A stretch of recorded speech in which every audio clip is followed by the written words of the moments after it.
Well, hello everyone, and welcome to another episode of Text Play. And on today's episode, we're going to play Indiana Jones and the Fate of Atlantis with none other than game designer Noah Falstein. So this is particularly exciting because the last time I played the game was, I think, 2 or 3 years ago. And so we'll be rediscovering the game together. In other news, on Sunday, I'm going to premiere my conversation with Aaron Giles, where we're going to talk about his latest version of his emulator, Dream. And today we're going to play Indiana Jones and the Fate of Atlantis on Dream version 3.0. So we're going to experience playing on his emulator together as well. What else? The conversation will premiere on Sunday at noon.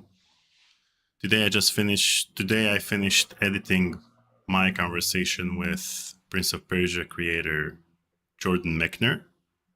And this conversation will premiere on March 17th, 2 days before the release of his new graphic novel, Replay. And that's it. Let me just thank our Patreon members, our $10, $20, and our top tier. Thank you guys for keeping Conversations with Curtis and Text Play and Tech Talk with Daniel alive. I also want to thank our coffee donors, the top 7 in the last 30 days: CJ, Jwex, CompuArt, Ozzy Astaroth, Yeshu, Serix, and Muffet Reborn. If you'd like to donate during the live stream, we have the link over here, coffee.com/CWC. That's it. So without further ado, let me welcome the legendary Noah Falstein. Hi, Noah.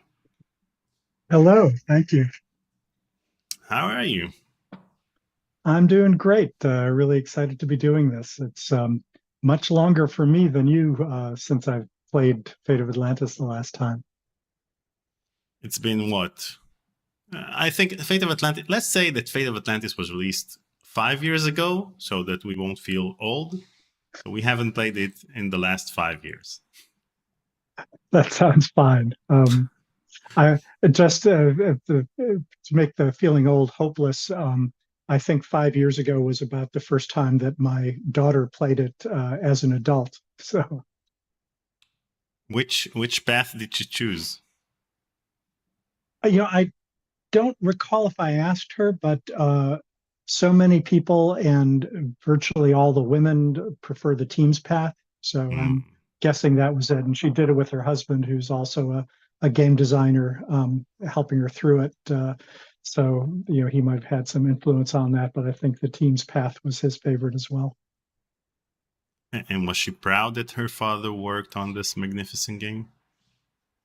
Oh, I think pretty proud. I may have mentioned this in our earlier conversations, but she likened me, she was talking about me being, going to a conference in Europe to speak to when she was in, I think, high school.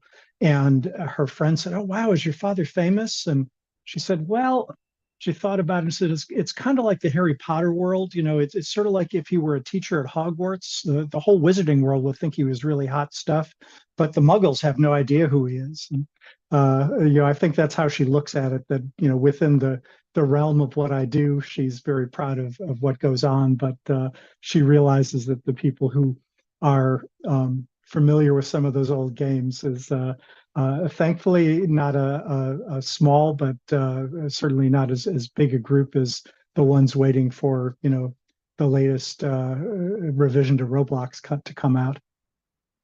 I mean, for us, you're the legendary Noah Falstein, but for your daughter, you're her dad with his weird retro games, the weird pixely games with the obtuse puzzles.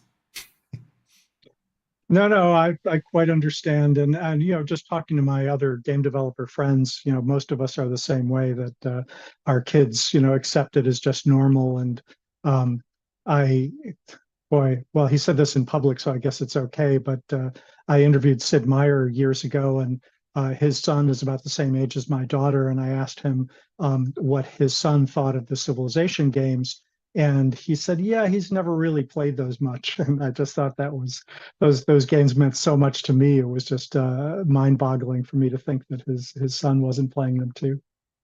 I mean, I guess it's a weird experience because us as parents, when we play the retro games we loved as kids with our kids, then sometimes they may not like them because they're not up to today's standards of being super easy and tons of hand holding and such. So I feel really bad when my kids don't like some of the games I played as a kid. So I presume that for you, it's even more devastating if one of your relatives, doesn't like a game that you worked on back in the day because he's used to other games nowadays. I take it in stride. I've had so many different reactions from people. One of the really memorable ones was when I was waiting in line for lunch at a game conference and started chatting with the fellow in front of me, and I asked him what he was doing here and what his job was, and we chatted a bit, and he said, "Oh, how about you? Your badge is turned backwards." So I flipped it around, and he looked at it and he looked at me, and he's literally speechless. He was stuttering and he couldn't form words for a short while. And it was almost, I almost looked to see if somebody was filming us and this was all put on, because I don't think I've ever seen anybody quite that impressed to meet me before. But I'm very grateful that people are out there who remember our names and appreciate the work that we did. And I'm grateful to you, Daniel, and the other people who are continuing to kind of hold the torch up, because I think it's very much like any other art form, in that there are people today who are connoisseurs of black and white silent films from 100 years ago, and they may be an absolute huge fan of Mary Pickford or Charlie Chaplin, despite the fact that to most people that's kind of a dead art form. So I'm very happy to be talking to people who do not feel that way. Well, these games are art, no matter what Gen Z says. So, since you played Fate of Atlantis 5 years ago, then I guess you remember all of the paths and all of the puzzles. Of course. But don't worry. Last week I played Space Quest 6 with two of the developers from who worked on Space Quest 6, the lead developer and one of the developers from the development team, and they didn't remember anything. I mean, every time we entered the room, they would say, "Oh, I programmed this room, I programmed that room," but they couldn't remember anything. So anything is a step up from that. As long as you remember that the main character is Indy, then we're good to go. I think I can manage that part. Okay. So, first of all, in my conversation with Aaron Giles, one of the games we tested was Indiana Jones and the Fate of Atlantis, the Japanese version. Have you ever seen the Japanese version? I don't recall. I've seen. I do remember when we were first having to implement Japanese versions of the game and some of the technical difficulties around it. That thankfully, at that point, I was well past my coding days, so I didn't have to deal with it. But the 16-bit characters instead of 8-bit ASCII characters and some of the other issues there were pretty amazing. I also find it amusing that. When we did a lot of the translation, we learned that German was the language to test for the ASCII stuff, because they invariably had the longest sentences and word structure of any of the European languages we were working with. So this is the Japanese version. Look, Wow. They had to change all of the verbs. They had to That's use a different work, layout. Yeah. And the inventory is also horizontal, unlike the layout from the original English version. And you had to use, it seems like the verb system at least is of higher resolution, so that it will be readable with all of these Wow, cool verbs. So yeah, that's amazing. So we played a bit of this game without us understanding anything, and it went well. Okay, let's move Well, on to the.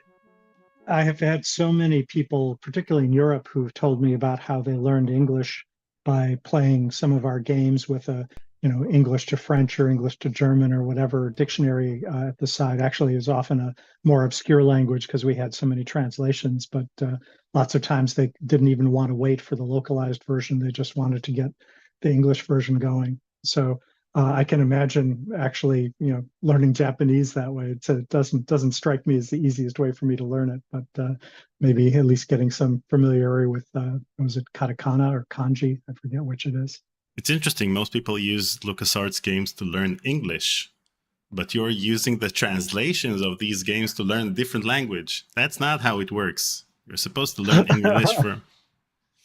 But it's even better if you get to write the English yourself and then let somebody else translate it so that they're translating your own words. Then it's that much more motivation to learn the language.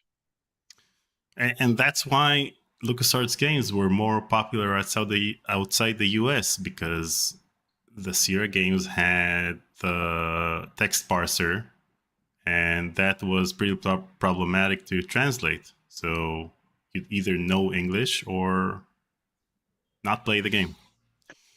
Well, and I also give a lot of credit to Doug Glenn, who was our head of marketing for a lot of that time, and that he went out to Europe and cut separate deals with people in Spain and Portugal and Italy and everything.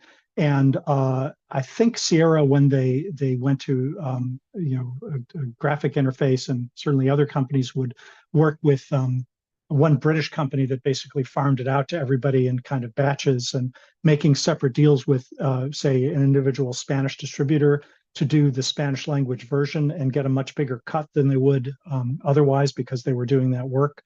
It meant that their attention to the quality of the translation was a lot higher than somebody in England who was hiring somebody who may be using Spanish as a second language to do the translation.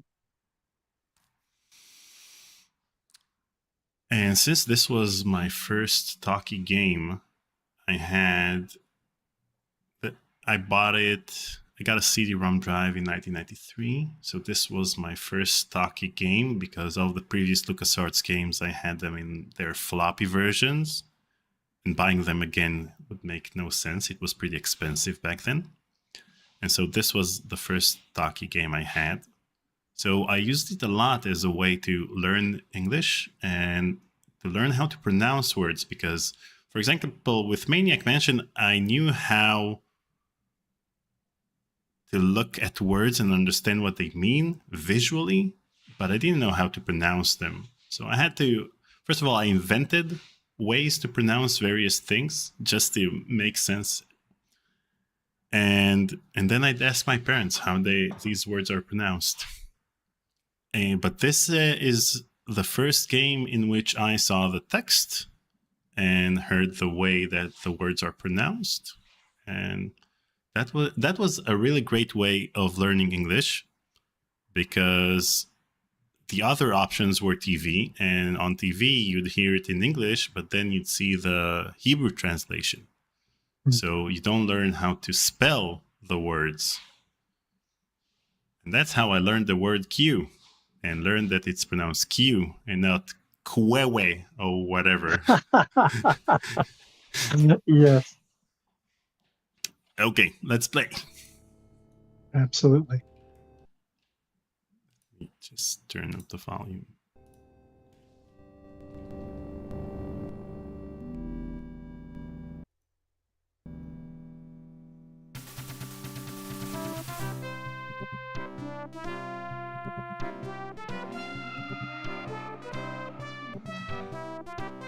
Hey, there's Noah Falstein. Yay.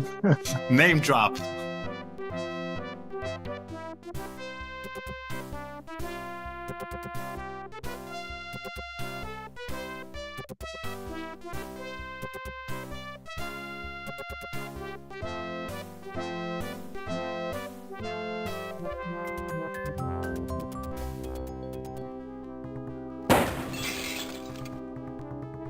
right, Jones. How you gonna find that statue and all this junk? Now, in my conversation with Brett Mogilevsky, he said that as a playtester on this game, he had the idea to have Indy wear his Indy suit as opposed to have him wear a regular suit. Some kind of yeah, I don't remember. I mean, I have to say, actually, probably as a general disclaimer, that I was, a co-designer on this, but Hal Barwood, as the project leader, not only was the one really in charge of most of the development issues, but also I left LucasArts when this was still in early production, after we'd done the design, but while it was still being built. So I wasn't even around to test it until after the fact. I got occasional copies of the game in development, but only unofficially. So yeah, I wasn't really in on some of those day-to-day decisions about that, but I do know that we wanted, when Hal and I talked about this opening sequence, we wanted the player to think that Indy was off on the middle of one of his adventures, as he is in all the movies when you see these opening sequences, so that it would be kind of a fun surprise when you realize that he's, back at home at the start of everything.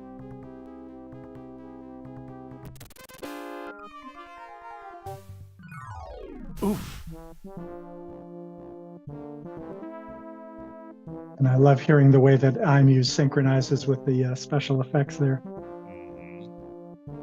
iMuse is a work of art. It's a great thing LucasArts patented it. Well, that was kind of a business decision, and that Sierra at the time was trying to patent some of the point-and-click technology, and they weren't pursuing, those patents, and we felt that we were probably safe, but we wanted to find some things that we could patent so that if they tried to use, for example, interactive music, that, as almost all of us were experimenting with, that they'd have to trade off and not, get any money from us from their patents.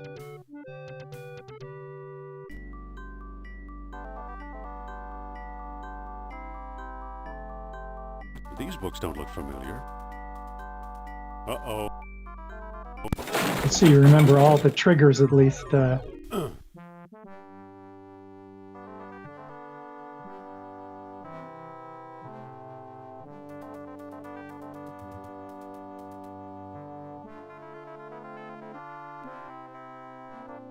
Michael Z. Land. In my conversation with Michael Land, I forgot to ask him what the Z stands for. Better get Is it Zoltan? Let's say it's Zoltan. Zoltan. It's a good question. Could be, maybe not, but sure, sounds good. Michael Zoltan Land. Sounds ominous. Looks pretty slippery. Looks pretty slippery. Wait. A cheap copy of a Siamese idol. Yow!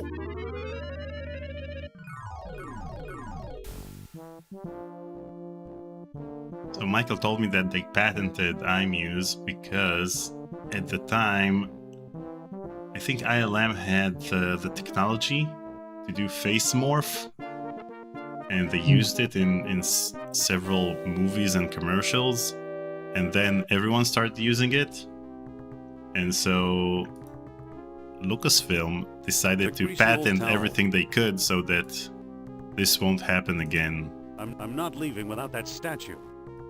Well, the Lucasfilm lawyers were, famous for being really stringent.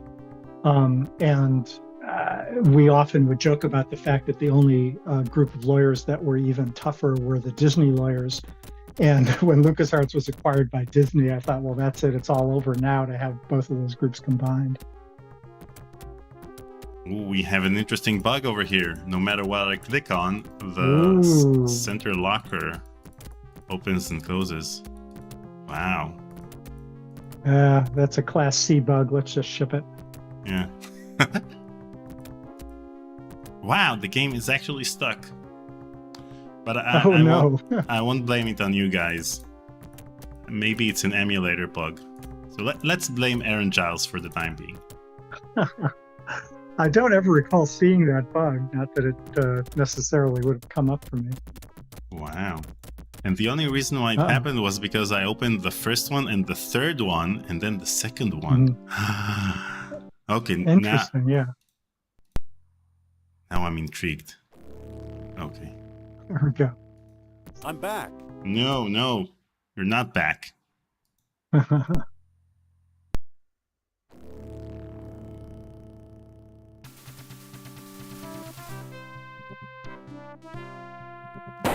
Okay. Again.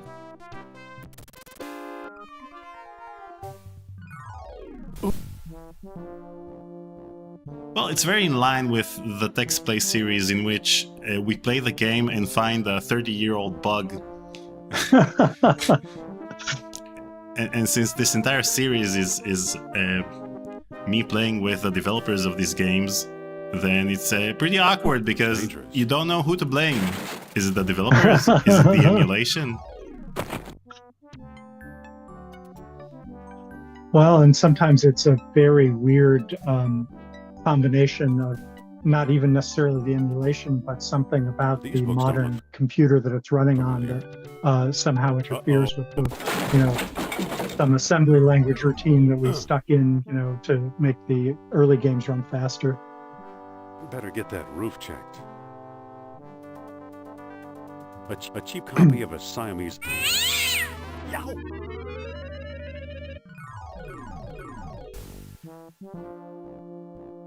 Okay. By the way, the choosing Doug Lee as the voice of Indy was a perfect choice, and he also played Indy in Indiana Jones and the Infernal Machine, and did a great job there as well. Okay, let's save the game. Yeah. There you go. Now Soft lock. we're ready. Okay, so I opened. No, I first opened. We're gonna try and reproduce it here. I'll be. Oh, here's what I've been searching that's for. interesting. Because it's always supposed to place the statue in the third one, but somehow it appeared in the second one, and then the game broke. Well, maybe because you were clicking on the other door before it actually, the third door opened. I don't know. I'm not sure. I think this is like the Avengers. You guys should reassemble and fix the bug. Or we should recompile. Strange looking thing. I wonder where Marcus picked it up.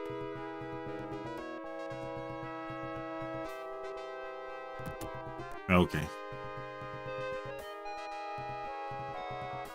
Scum System by Brad P. Tyler. Hey, Michael Zeeland. You guys didn't ask him what the Z stands for.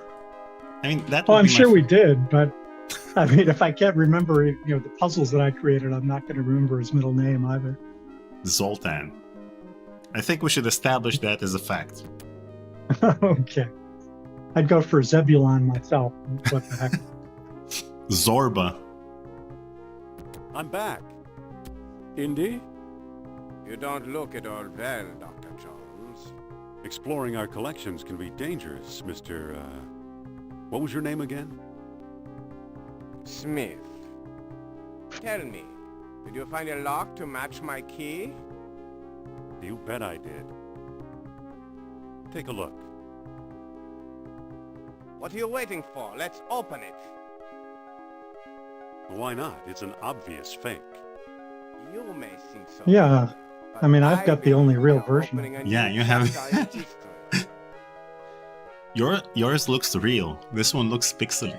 My word, into a small metal bead. Jewelry, perhaps? I still think it's a fake. Then you won't mind if I take it. Ready, Mr. Smith. Stand back, gentlemen. I hope you've got a getaway car waiting. You'll need one.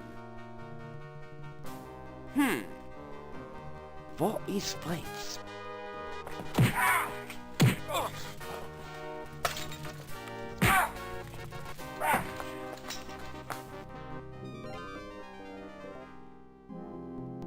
He got away. But we got his coat, Marcus. Hey, what's this? Klaus Kerner, huh? Good lord, Indy, the man's some sort of agent from the Third Reich. Klaus Kerner. What is Naming the spy main want? antagonist after the street you were on. Well, I not lied, only Mark. the street, I but don't think it's a pony. the I can't cover place name the for style, ILM but it's was old. the Kerner Company for that same reason. Look what else our friend And was also carrying. because they didn't want visitors coming to see ILM, but An they old figured the copy of Kerner National Company wouldn't Archaeology. And there you are attract in any Iceland. attention. Yeah, field supervisor for the Jastro expedition. Yeah, My who's first this real woman? job. Who's the woman? Well, the Sophia Hapgood. She was my assistant. A the spry, model rich for kid from Sophia, I Boston, think, rebelling particularly in that against her picture, family. was Sue Sesserman, our one of our marketing people. But where is she now? She gave up archaeology to become a psychic. How odd. You can say that again. Indy, Kerner found you. What if he finds her? We should warn the woman. You're right. I want to know more about that statue. You know, Marcus, the coldest year of my life was the one I spent in Iceland with Sophia.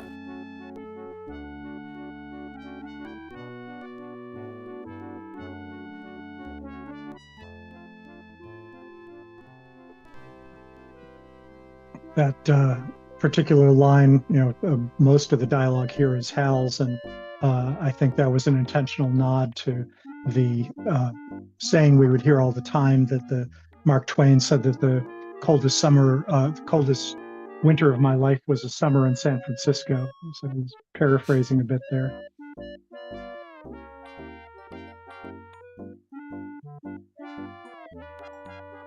So we're off to a great start because the first puzzle of the game has two solutions. So when you talk to the guard, you can either beat him up or you can push the crates and then take the fire exit. Well, in fact, I think it's 3 because you can talk your way past the guard, you can fight your way past the guard, or you can take the fire exit. So And that's how we basically, get the three and- recommendations for the paths that you take later on. okay, so which one would you like us to take? Well, I'm most familiar with the team's path, as I've mentioned to you before, and I definitely don't want the FIS path. But if you want to do the puzzle path, that would also be fine with me. I'm going to leave that one up to you. You're going to be doing the hard work of actually clicking on stuff. Yeah, let's push the crate. I do remember that it was something Hal and I worked out together with the paths. I was the one who was really pushing to do the 3 different paths, and we first thought of doing this as a way to figure out which path to send you on based on whether you solve the puzzle and go up the fire escape, whether you choose to fight the guard, or whether you choose the won't go any further dialogue that way. and essentially the team path by negotiating with him. But then we realized that the player might just not realize that one of these options was out there. We didn't want to make them too It won't obvious. go any So further that way. we just made that be a way to recommend a pathway to the player, and then let them actually decide for themselves later on, as we'll soon see. Wow, that's a pretty nice move to have the path chosen for you according to the way you solved the first puzzle. It won't go any further that way. But even now, with the fact that you need to choose a path by talking to Sophia, people nowadays that I watch on Twitch playing the game don't realize it either. Because I think that the way we realized it back then was not because, we didn't give that much emphasis to dialogue options. Some of the dialogue options are there just for exposition or just there for, for the atmosphere. But Yeah, with this type of crucial dialogue option, we knew that it was crucial because it said so on the cover art and on the back cover and in the manual, the fact that you have 3 paths. It won't So go any further Yeah. that way. and we had to make it explicit because we had made a big deal about there being 3 paths, and we didn't want people to complain that particularly in those pre-internet days, they might not hear of how to choose a different path unless we made it really explicitly obvious. So it was unfortunate, but I know Luke Castle, who's was the head of What's the name of the studio? Well, they did a Blade Runner game some years Westwood later. Studios. Westwood, thank you. Yes, and he was very inspired by Fate of Atlantis and allows the player in that to choose whether or not they are a replicant or a human being purely through their actions as a kind of an extension of what we were trying to do here. And in fact, there's a third choice in his game, but that was the main one that to mirror what happened in the movie where coincidentally, again, Harrison Ford is playing somebody who may be human, may be a replicant, and it is left ambiguous in the most versions of the film. So Hesina donated, thank you Hesina, and she wrote, "I loved this game as a child. Thank you Noah for designing the game, and Daniel for being a great host. You're both great inspirations." Well, Noah is an inspiration. I'm just here to facilitate Noam's awesomeness.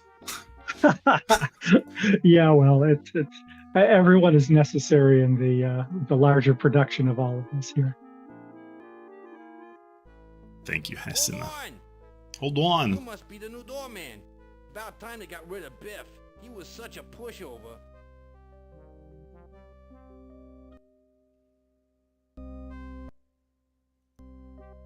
Okay, let's see. Let's change the text speed.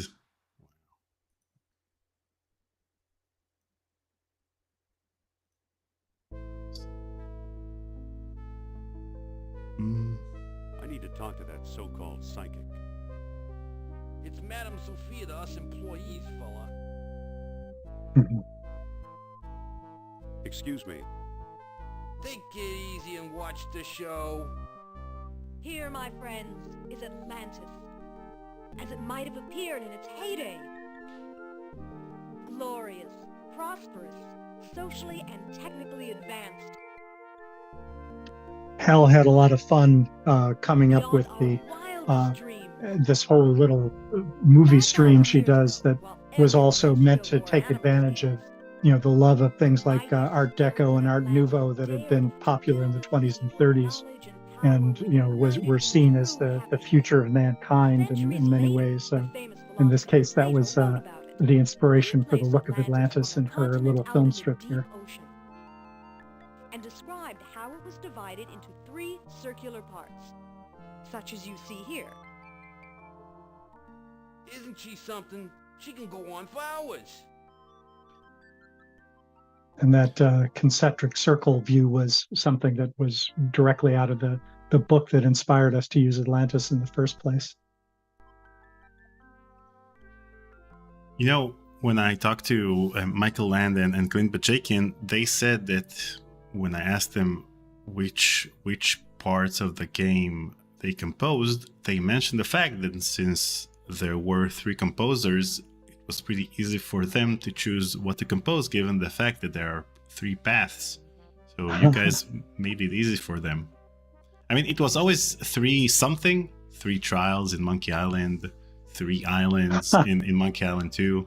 And the moment LucasArts stopped with the 3 thingies in games, they all quit. That's pretty good. Well, I mean, with Last Crusade game, we also had 3 project leaders. The only one of the LucasArts games to use 3. You know, there were several that had 2 project leaders, and it still amazes me that with 3 of us working on one game, we work so well together. And it was just as likely that if there was a 2-to-1 argument, that the one person would convince the 2, you know, at least as often as the 2 were able to persuade the holdout to change their mind. Or And I think you've touched on this before, but Hal has made it clear that he thought that the 3 paths were quite a headache, and that was something I really pushed upon him and said, you know, this is really important. And he was too far into development at the point where he decided it was really a lot of extra work. So I was very delighted that literally every single review we had mentioned that as one of their favorite things. So he came back to me later and says, yeah, I guess that was worth the extra sweat after all. Yeah. Excuse me. Yeah, what now? I've got a newspaper here. So you do?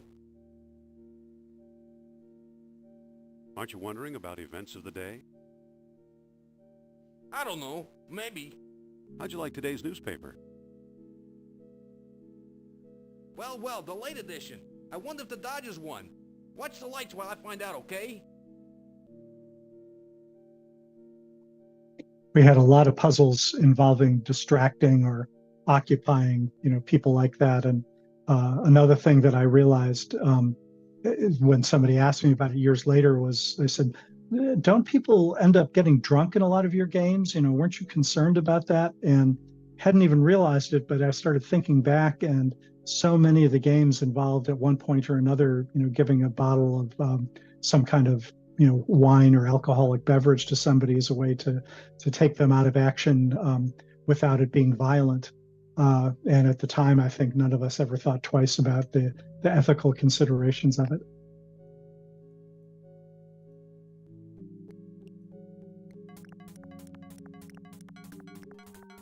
There it goes.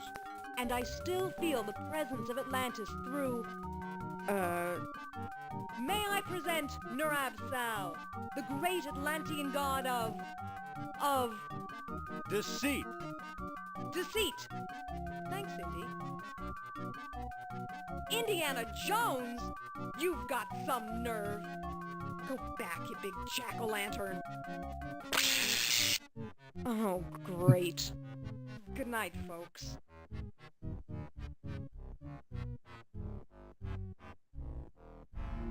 Come on, mister. I've got a few words to mince with you. I'd say it's about time. I love the feeling that Oh, no! we had with that Looks scene. like Kerner got here first. Stay put.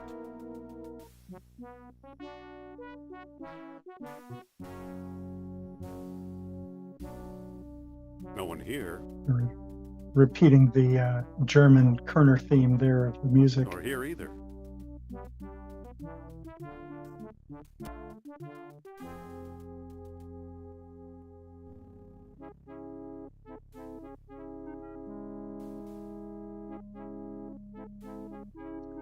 Quick, Indy, he's getting away. Dr. Uberman, fantastic news.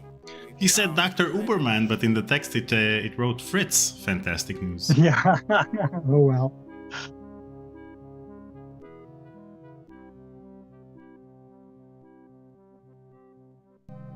That's the second time Kerner slipped away.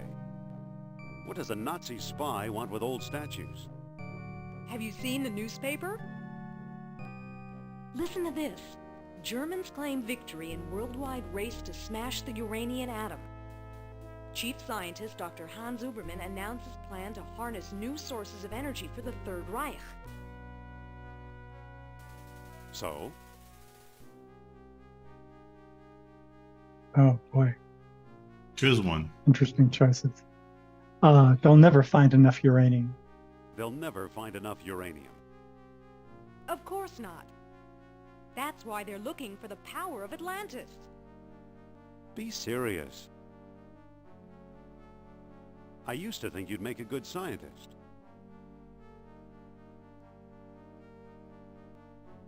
Oh, let's go with the first one there. Yet you've been concealing important artifacts. Artifacts such as archaeology has never seen.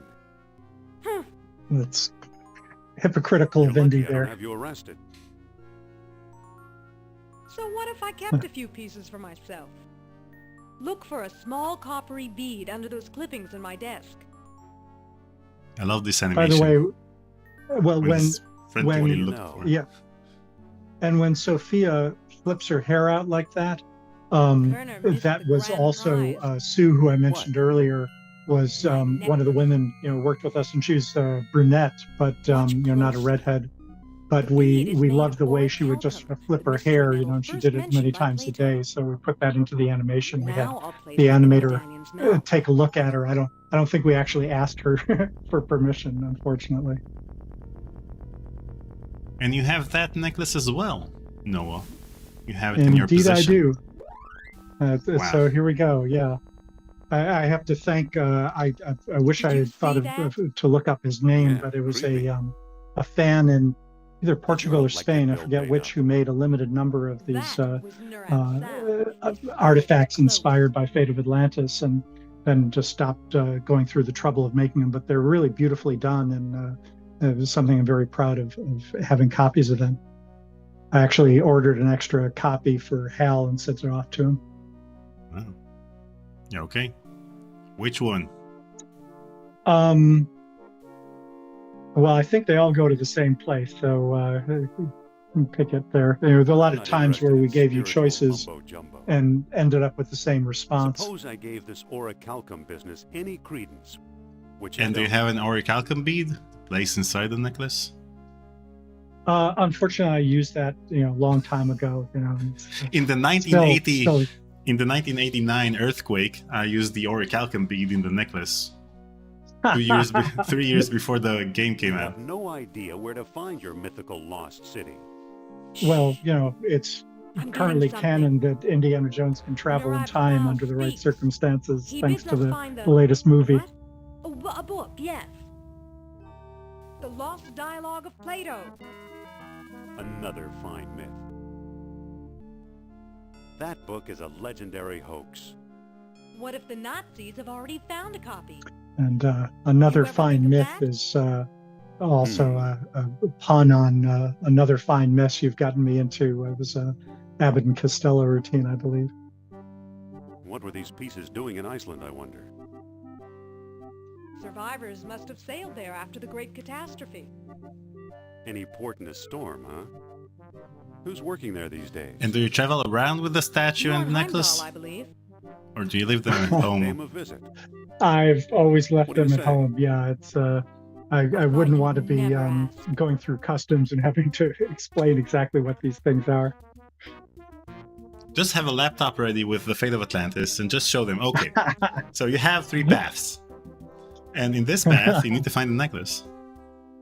Just the kind of thing you want to do when there's 50 people waiting behind you to go through passport control. Okay, let's see. And I've never been to many of these places. Iceland is someplace that I've been intrigued by for many years, and it's definitely on my bucket list. I've had a number of friends who've gone there just in recent years. So I need to talk to the CCP folks and see if I can get some good business reason to fly out there someday.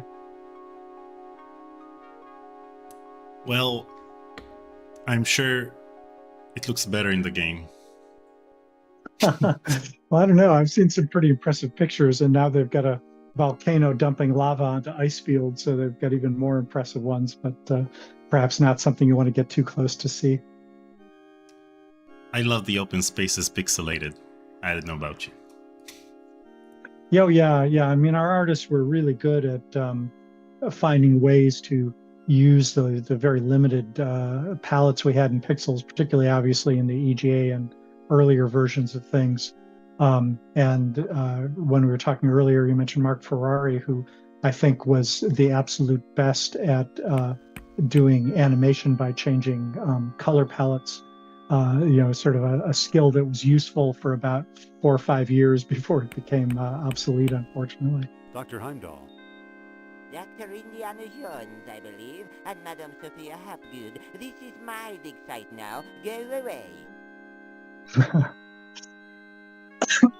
Actually, that was Sounds the main almost- problem with games in the 90s, because most of the technologies that were used in the early 90s became obsolete in 2-3 years. And nowadays you can work 7 years or 10 years on a game and it would come out and it would be, no one would say, oh, this is old or it uses some old technology because they worked on it for so long. But when the Dig came out in 95, it was considered obsolete because they used sprites that were popular in games from 92, while in 95 we had bigger sprites and motion cutscenes. For a long time, the Dig was the longest production of any of the probably lifetime. It still holds a record. It was I was the first project leader, and it was 6 years from our first meetings on the Dig to when it finally shipped, which was just unheard of in those days. Since then, of course, there have been a handful of games that have gone for 10 years or longer in development. But as you say, it's less obvious when the technology doesn't change quite as quickly anymore. When was the last time you played The Dig? I think also not long after it came out, so probably 97 or so. I thought you were digging up Norse graves in Denmark.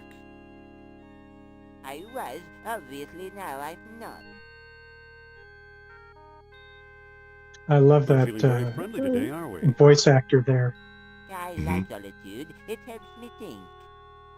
It sounds almost like a Monty Python impression Doctor, what do you expect of, to find you know, here? what a It doctor is in with Iceland would sound Phantasmagoria. like. That's what the Greeks called Iceland, you know.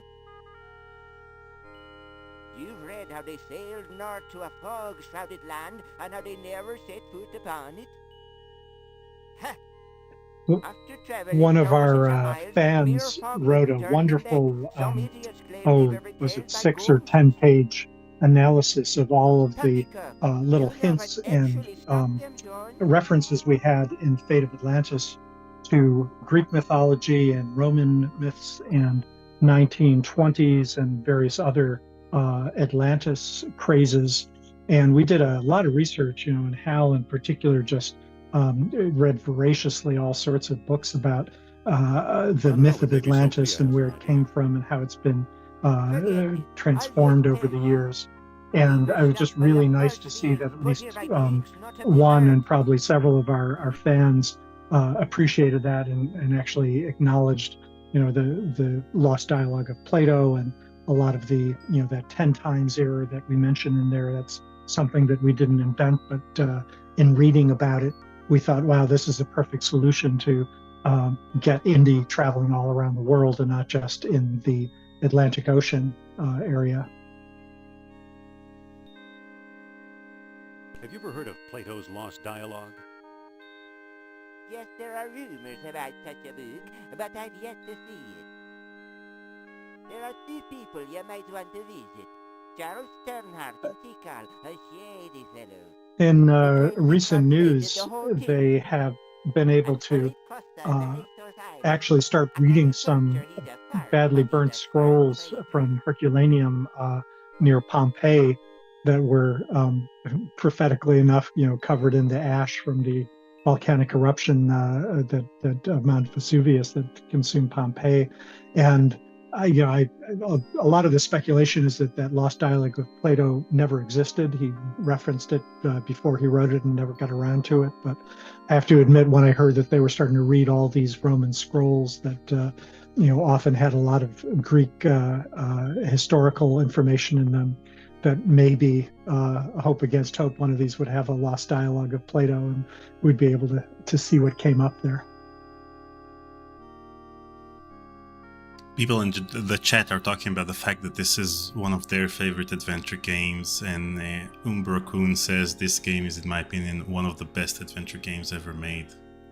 Beast Mode, well, thank you. One of my favorite adventure games ever. I am proud of seeing it come up in lists, even today as best of lists, depending on how they're mentioning it. But yeah, I'm certainly proud of how it worked out, and it was, I think, our all-time bestseller in terms of number of units that we put out, even more so than the ones that came out later on.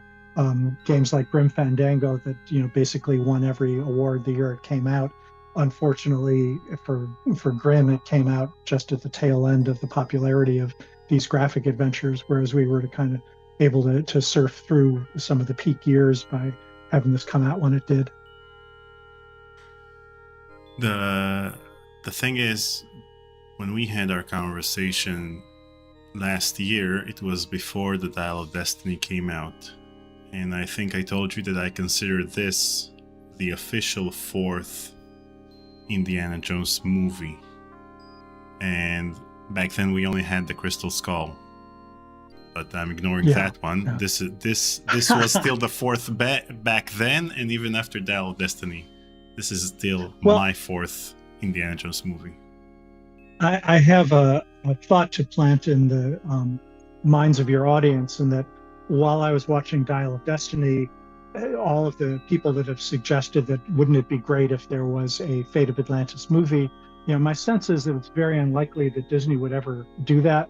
But watching Dial of Destiny and thinking about what I've seen even since then with AI and the tools that are now coming out that allow you to create not only your own still images, but now video, it made me realize that it is inevitable that it's just a matter of perhaps even a few years before we start seeing fan-made versions of the movie version of Fate of Atlantis, or any, in fact, at least 3 different versions for the paths. And the tools are getting more and more powerful in the hands of everyone. So, there will probably be competing versions of those, certainly within 10 to 20 years. So it made me feel a little bit better that even if it's not an official movie release, I think we're going to see some fan versions of it, hopefully before too long. I think that with Fate of Atlantis, given the fact that it's a very long game, then maybe a series would be a better choice as opposed to a movie. Because if you truncate everything into a 3-hour movie, then you're going to miss most of the fun parts of the game. Well, The Last of Us did extremely well as both a game and as a miniseries, and now they're working on second season. And yeah, I would love to see that happen. Certainly not that far-fetched to think. In fact, I just this week saw that the book Neuromancer, which was one of my favorite 1980s science fiction books, is being made into an Apple TV Plus. It was an 8 or 10 episode series.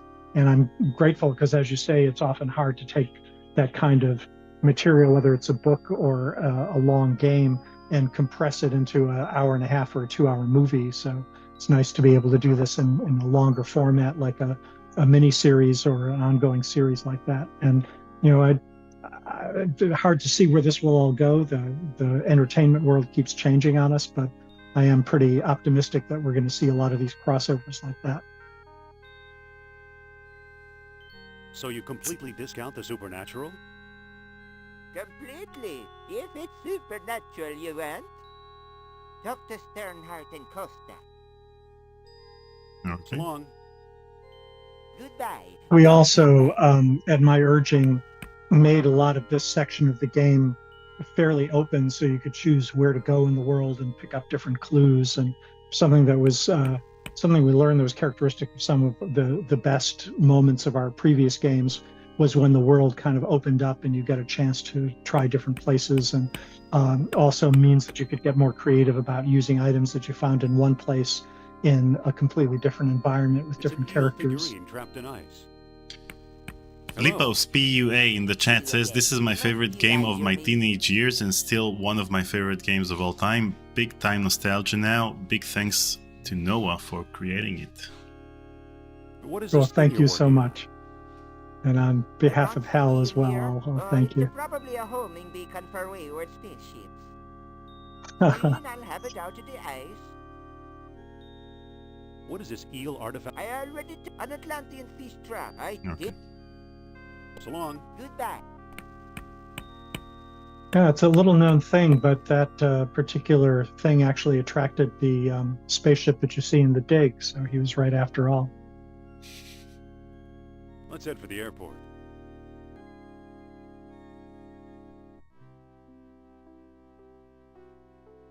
Don't get me started on the dig. If we start talking on the dig, we're gonna switch games. Okay, I'll be good about that. Nah. I'll I can talk about the dig all day. Okay, I'll save it for another one of your talks. I've actually found some old writing I did on early versions of the dig that I'll share with you in a future podcast. Can the future podcast start now?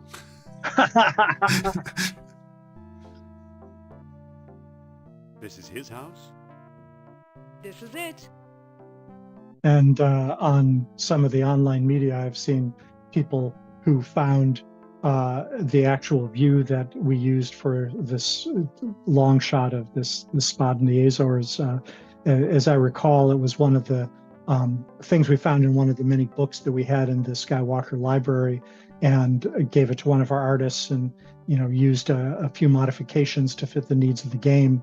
But it is actually a viewpoint from an actual spot on one of the islands there. That it was really fun to see some people who had tried to find the exact spot that the original photo was taken, that then our artist used to create this version of it all. But yeah, as I say, it's really nice when our fans realize that we didn't just make something up completely, but tried to be as realistic as we could for the times. I think, by the way, in case you watched my conversation with Anson Jew, we played a few of the animations he created for your version of the dig. Oh, really? No, I haven't seen that. I don't know if you've given me a good reason to go back and take a look at that. But we did quite a bit of work. I actually was just working with Dave Grossman on another project just a couple of weeks ago, and we got off into a little riff about our various versions of the dig and the work that we did on them both together and separately. It's so awesome that, we normal people talk about the weather during our lunch breaks, and you guys talk about, hey, remember when we created the dig? Yeah, that was awesome. Actually, we mostly say, yeah, that was a real pain, wasn't it, going on for 6 years like that? But yeah, pretty much the same thing. I wish I were a fly on that wall. Mr. Costa? Well, I certainly wish I had recorded Be some of our careful, Indy. brainstorming You're meetings, and I particularly remember getting to sit in on some of the early brainstorming for Day of the Tentacle, and we would frequently have people in the next room come over and ask us to keep it down because we were laughing so hard. A lot of it was ideas that were either sort of too difficult or obscene or silly to actually put in the game, but we thought they were very amusing. I hear you know something about Atlantis. Ha! Wouldn't tell you if I did. Come on, I'm a fellow believer. Is that right? Do you know where Atlantis is? I really appreciate you playing through here on my behalf, Daniel, because I'm sure asked I'd be you first. fumbling and finding all the dead ends that made these things last 40 hours or more. Dead ends? Nah, there aren't any dead ends in LucasArts games. You're kidding. Blind alleys, let me say No that. one believes me. That hurts. Nice going, Indy. That was, I in could have fact, done better. yet another one of the Yeah, historical sure. things we found, were the Azors being, the only islands that were out in the Atlantic far enough to be, reasonably have been discovered by, Greek sailors in, the time of Plato as part of the source of the Atlantis legends. But personally, I don't believe that. I think the main story that we built in, Come that on, let's go. the whole Atlantis legend was based on the Thera eruption, is actually much more likely.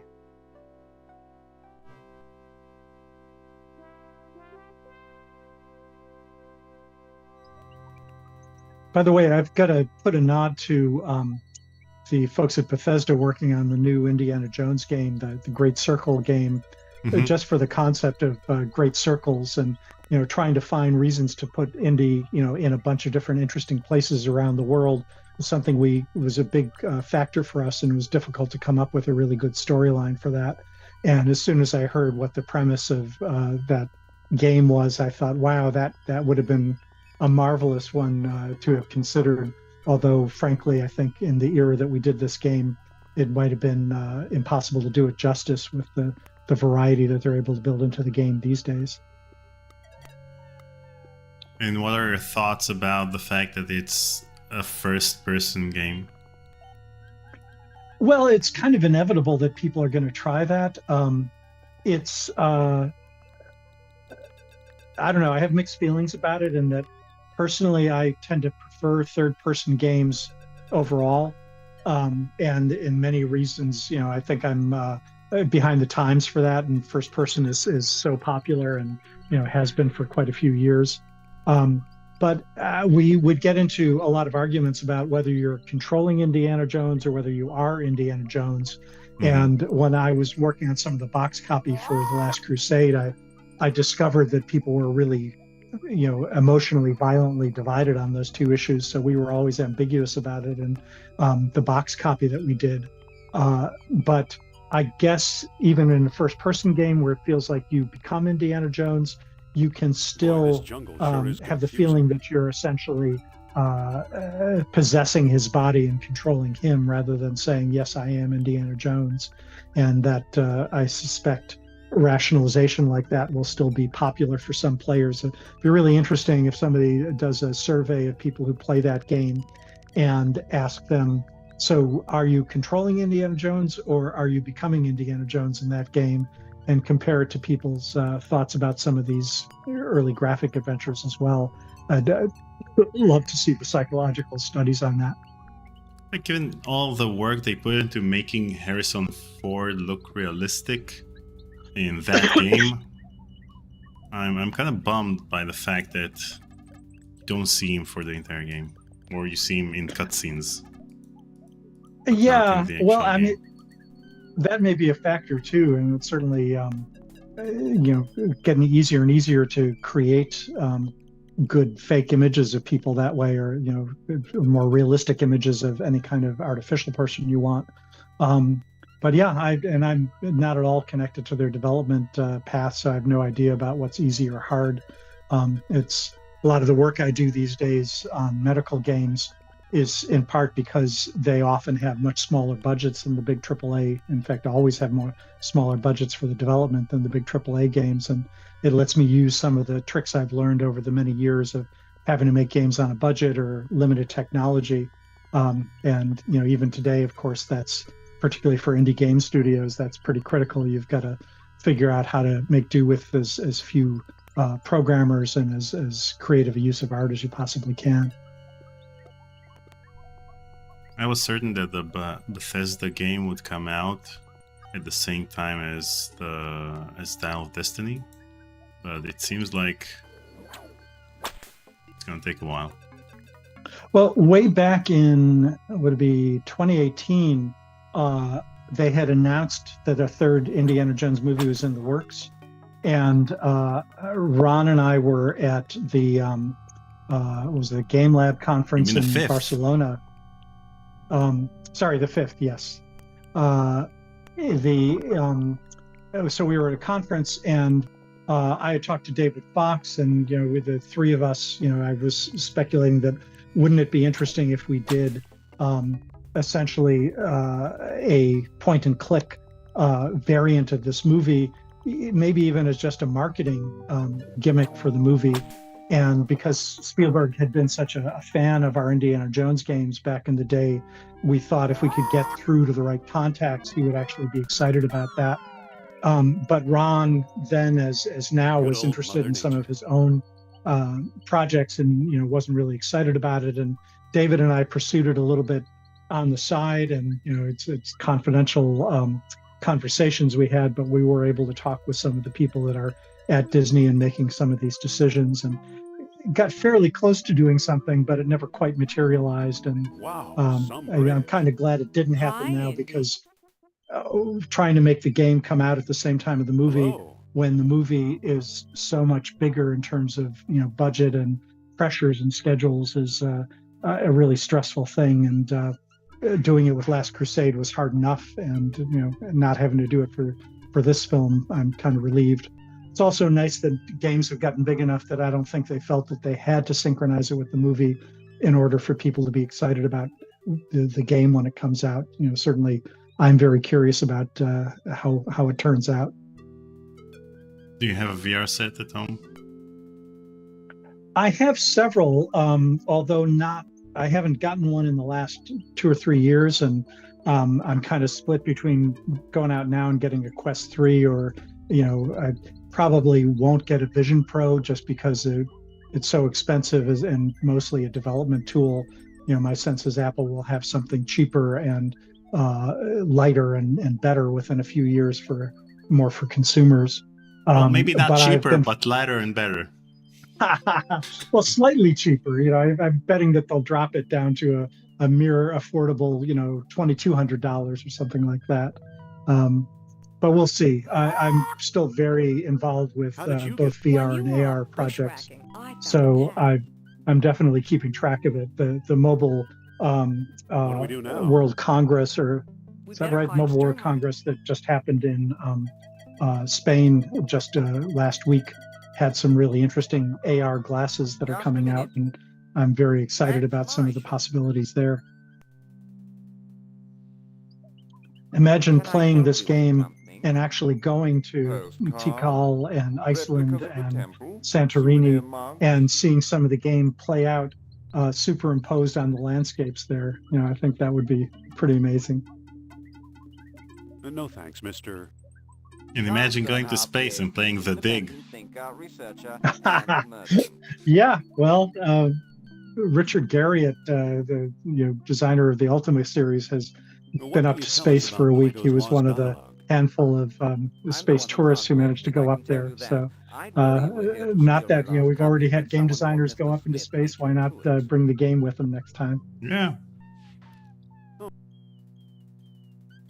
In fact, I bet, that some of the astronauts have already played video games in their, limited spare time when they're up there, because they all have tablets and phones as well.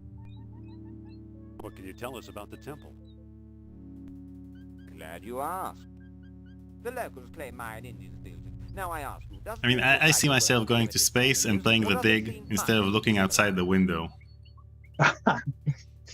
Well, I had a surreal experience many years ago in that my second game at LucasArts was PHM Pegasus. That was a simulator of some naval hydrofoils. There are only 6 of them in the U.S. Navy, and they're all based in Key West, Florida. And I made the game based purely on books, the same books books from the same library that inspired Fate of Atlantis. And after it had come out, one of the sailors who served aboard one of those hydrofoils said, "Hey, if you're ever in Florida, come and see me and I'll show you the real hydrofoils." And I was due to visit my sister in Fort Lauderdale, so I took him up on it. And it was really an exciting experience. I still remember the thrill of walking around a crate and seeing the hydrofoil there in front of me. And I was so familiar with it from studying the schematics and pictures and videos, and seeing it in real life was just a surreal experience. And then he took me on board and into the wardroom where they would, eat their meals.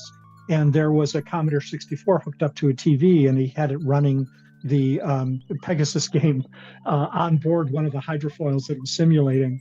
And that was quite a peak experience. So not quite as good as playing The Dig on board the space station, perhaps, but maybe a little bit more appropriately scaled.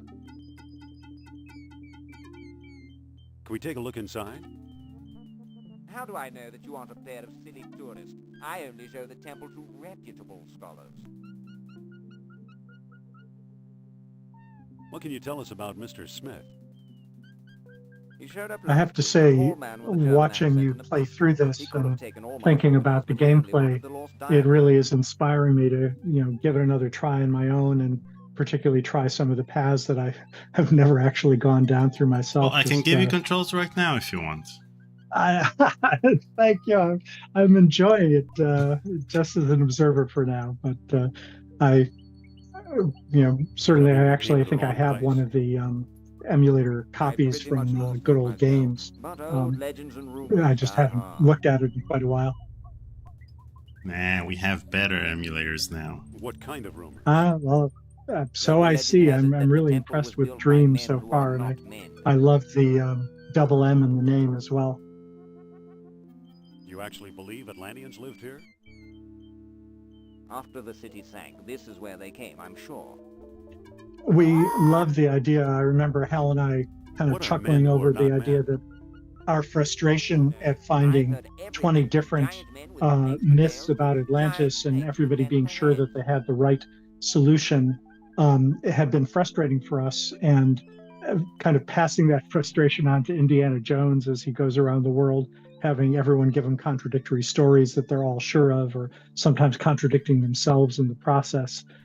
We just thought that was on target for how Atlantis has become just a symbol of dreams that people have and supernatural experiences, and not no longer kind of a historical factual experience that they're trying to recount.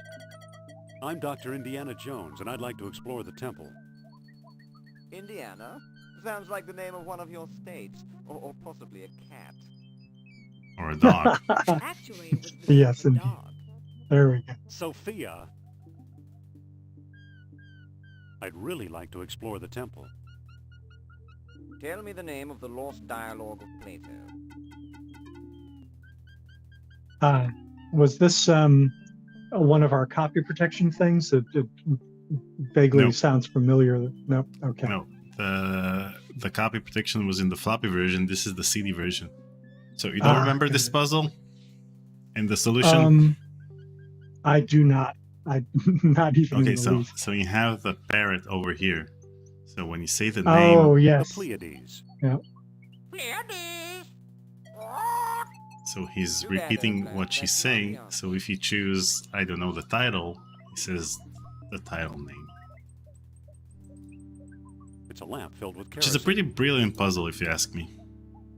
Okay. Well, that one I'm pretty sure I had nothing to do with, so can't take any credit for it. Sorry, old chum. That lamp's a part of my shop. You should I take can credit hardly for do it. that. Well, I have to give Hal a particular shout out because he has always been really gracious Hey. about our co-design and co-writing of the game, even though Excuse he me. did the lion's share, Yes. in fact, practically every bit of the dialogue writing I'd really and like to explore the temple. a lot Yeah, of the name. the day-to-day design I don't work. know the type. And it occurred to me not long ago that Well, that's coming from the movie industry as he does, Hal, oh, that's right, you have to get the parrot to repeat the actual name. Mhm. There we go.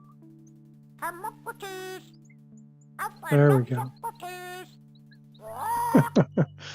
But Hal was co-writer and sometimes co-producer of a number of successful films where the director of the film actually took the lion's share of the credit for these sorts of things. And I think Hal was particularly sensitive to people who were, either took too much credit for something or were not credited by the people who ended up taking over the project. And I always feel really grateful that he was so good about including me. And I did have a significant influence on the game, of course, but he spent so many hours slaving over every last detail, and I got to do a lot of the fun stuff of the initial design and the high concept work and the overall puzzle design, and particularly the kind of flow of puzzles in the game. That was something that we spent a lot of time talking about and figuring out how the branches would work. And a lot of the first stages of those were things that were sort of the easiest and most fun part, and then he had to do a lot of the really nasty bit of sort of hooking it all together and making sure that it was bug free, or as we've discovered today, almost bug free. So what, in your opinion, makes for a good puzzle? Oh boy, lots of different things. Ron put out a really famous, is Ron Gilbert, for those of you who don't know who I'm referring to, put out a famous document many years ago about good puzzle design and what to avoid.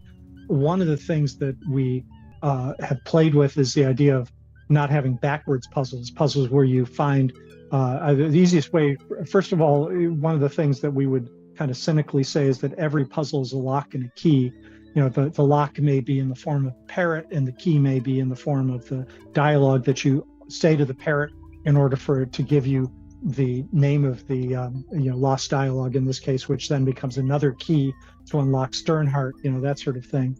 But if you find the solution first and then you find the puzzle that you're trying to solve and you just plug the solution in, it's nowhere near as interesting as when you find the puzzle first and then you have to go figure out what the solution is. Or a variant of that I think is a more elegant puzzle is when you already have the solution, but we've done our best to trick you into thinking that it was for some other puzzle or for some other purpose.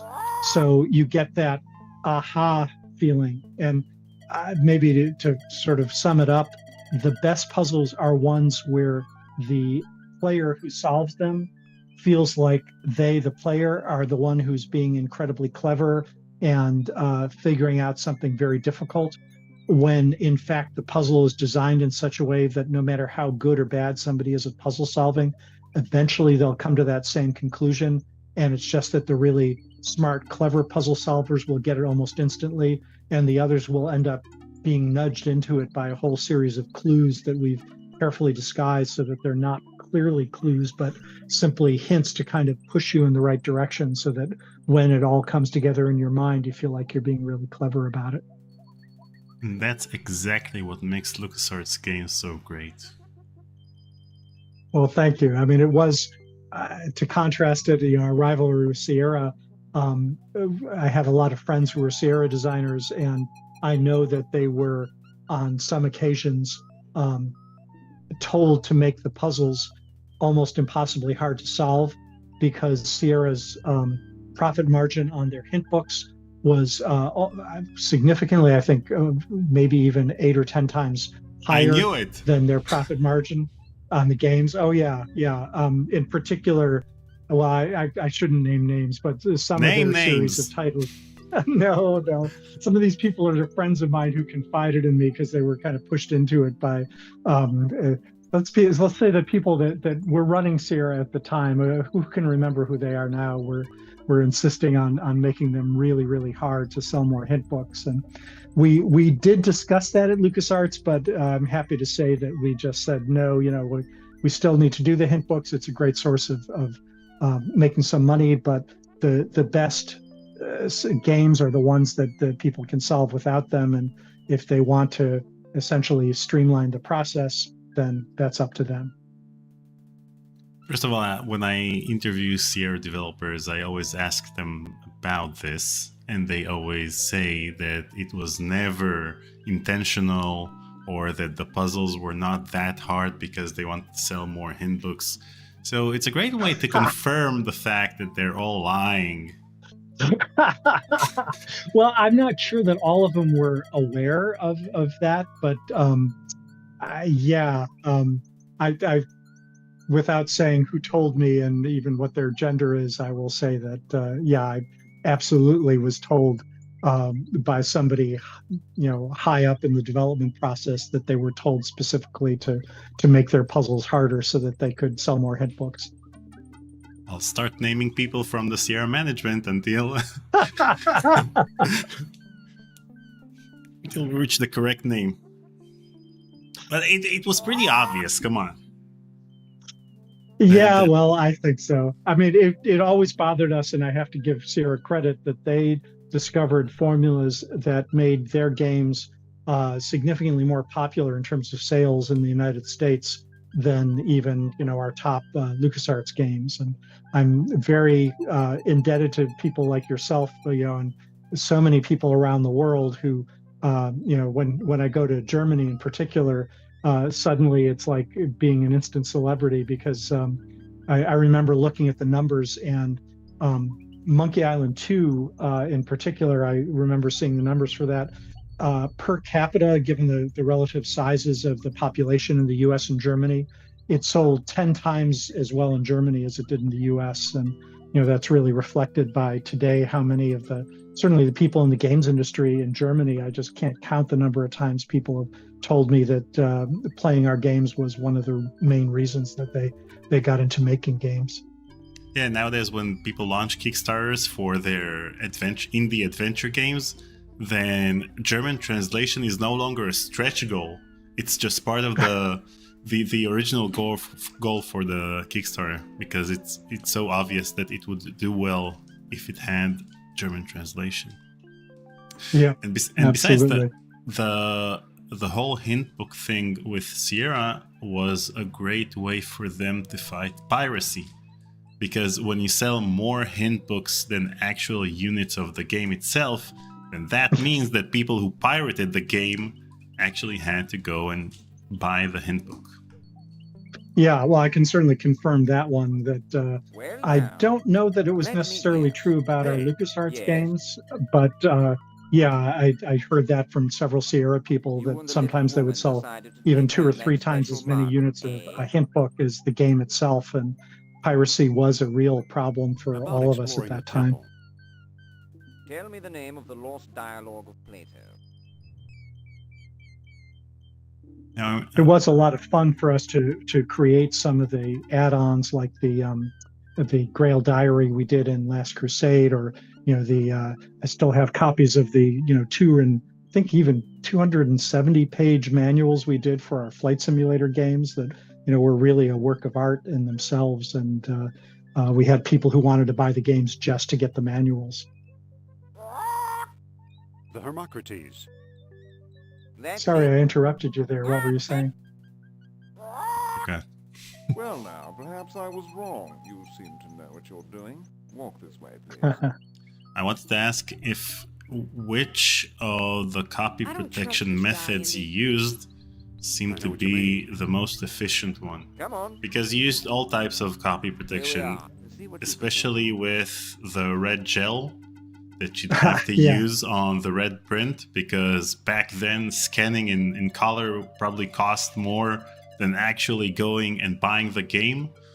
So Yeah, well, it wasn't even scanning. It was just using the copier machines, and they weren't designed to pick up print when it was that particular, like red letters on a black background or that sort of thing.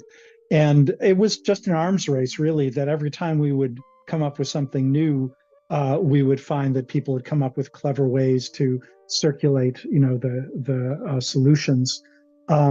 I don't recall. I mean, this is why I kind of liked the idea that we were succeeding in those cases where we added some value to having, for example, even if you had somebody who had gone through the expense of photocopying the entire Grail Diary or the parts of it that were necessary for the copy protection, we hoped that it added enough pleasure to the whole process of playing the game and referring to this diary and feeling like you were in the Indiana Jones movie, that alone made it worth the price of admission, and buying the full game. But it was a tough one. We realized certainly that we were never going to be able to stop piracy altogether. So it was really a matter of just being, I think you alluded to this, being cost effective, and having the red print on black and the gels was a lot cheaper and took a lot less time than some of the more elaborate things, certainly than creating a 200-page manual. and how about the copy wheel? Well, the the copy wheels, protection wheel. I don't think the wheels Could you were talk to super Sternhardt and keep effective, him occupied? but we liked them. I think particularly for Okay. the Maniac Dr. Sternhardt, Mansion, I'd like to the speak Monkey to you. Island games. It really was fun because it fit into the feeling of the humor of the game so well. And I was pleased to see that in the Return to Monkey Island stuff, that they still had some nods to all of that. So yeah, I mean, I think there's also a bit of tension between we, the developers and designers, who wanted to just make the game as much fun as possible, and our business people who wanted to, maximize Excuse the me, profits. And Let's see what your friend it is wasn't up a direct antagonism, but the creative folks really wanted to make it more fun and have people you buy like the my game land, because it was eh? fun, not because of I that, hope you know what you're doing. not because they Look, the kerosene ate away the charge. needed to buy a hint Remarkable. book.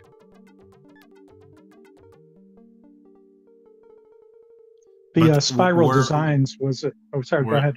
No, go ahead.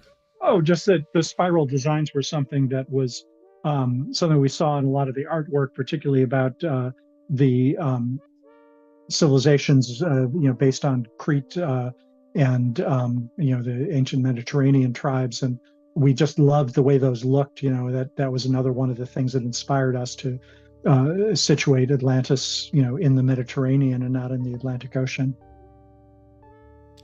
I was about to say that,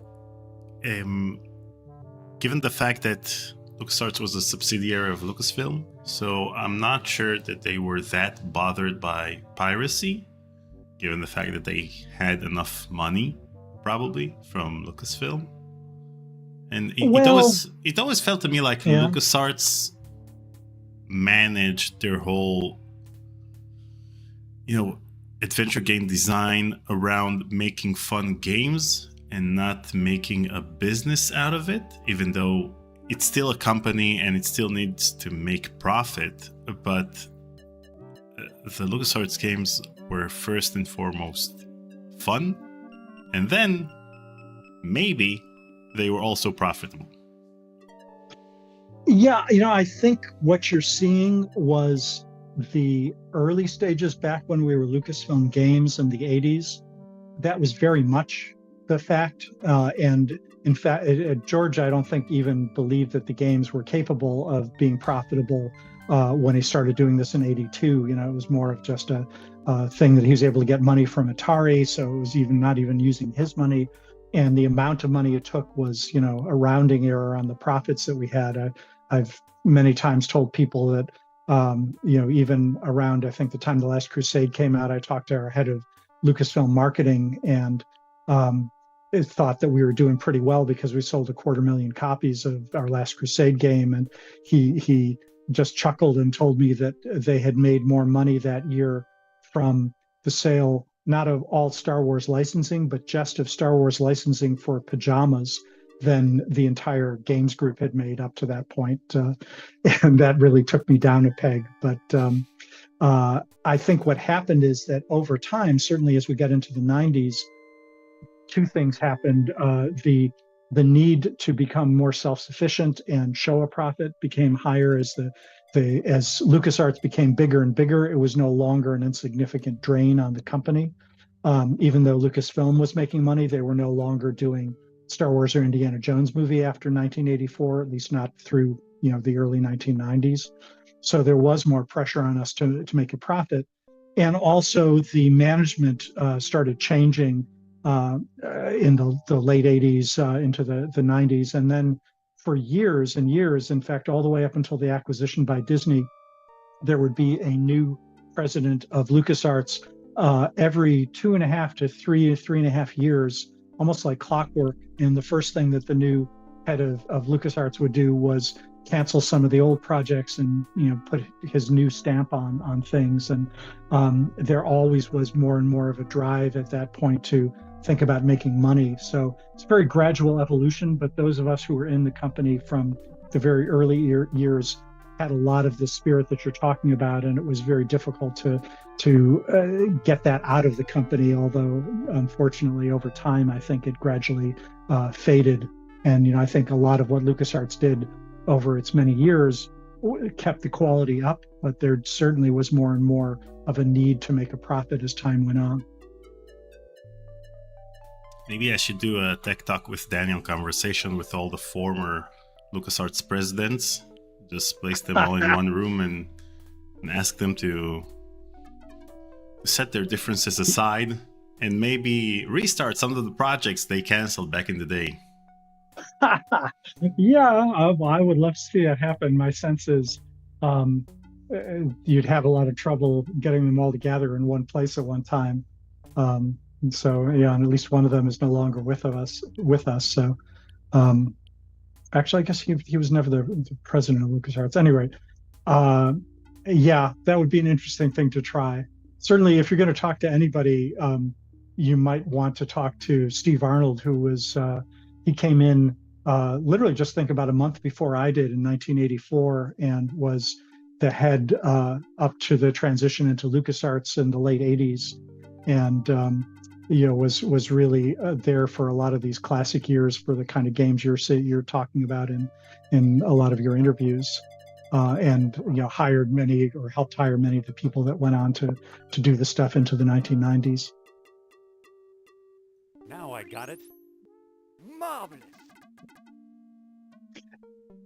It's interesting seeing this puzzle on today's computer and high resolution monitors. It feels to me like that shape in the slightly darker shape is much more obvious in today's screens than it was on the kind of crummy television monitors we used back then, and it really pops out now. And I remember a lot of people having trouble with that puzzle because didn't show up well on their monitor. Maybe they need to degauss the monitor. It fits perfectly. A lot Now of it old looks tricks kind of like there. an elephant.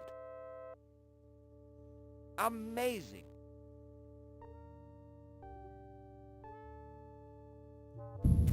Look at that. Astonishing. Bless my soul, the tomb of an Atlantean king. And this is also a great way to learn English. He said the same thing using 3 different words. Marvelous. Astonishing. At last I have the thing. Goodbye, fellow seekers. Wait! Oh no, he got away! Shiny. Yes, and Too bad here's for Sternhardt. He missed the orichalcum bead. a single pixel, but the shine was put on it just so that it wouldn't be too difficult for people to notice on their screens.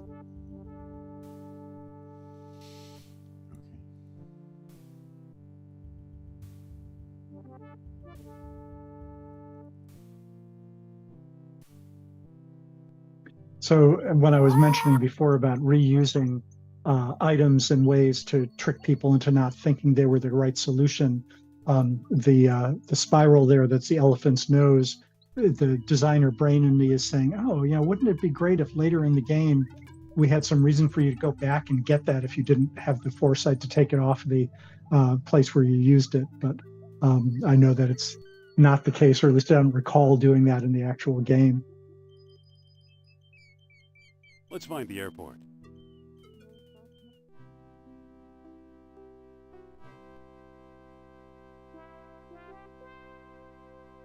And I have to thank, I think it was Steven Spielberg, who was the one that had put that map thing into the movies to recreate something from the 1920s adventure movies that he was so fond of. But it made Raiders of the Lost Ark, but it makes for a really convenient mechanism in the game to get from one part of the world to another without feeling like you're being cheated out of some interesting experience. And there's in the back cover of Indiana Jones and Fate of Atlantis, there's a map, and people in the Mix and Mojo forums started looking for that map to see where it was, which atlas it was taken from, and they found it. Huh. Really? Well, that's great. Now the atlas owners can sue you guys. Let them try with those Disney and Lucasfilm lawyers banded together. Look, it melted itself right out of the ice. That reminds me of what you just said of the that city in Germany that so many people are sure was the inspiration for the Melee Island scene, and it's been, debunked. And it's funny because in my memory, I just assumed it was the real deal because we did so many things based on artwork that we found. And even though I've heard from several people now that they don't think that it was based on that city, the similarities are so strong. I personally think that it's quite possible that it might have even been a subconscious thing where somebody saw that image. But I'm willing to bet that in fact it was based really on a photograph that somebody's forgotten that they used as inspiration. Yeah, I mean, back then you'd find in bookstores books with photos from various places around the world, and many artists would use them as inspiration. So it's pretty possible that they got that photo. And when you do it nowadays, then it's a pretty conscious decision. You go on Google, you look for something, and then you place it on Photoshop, and then you draw over it.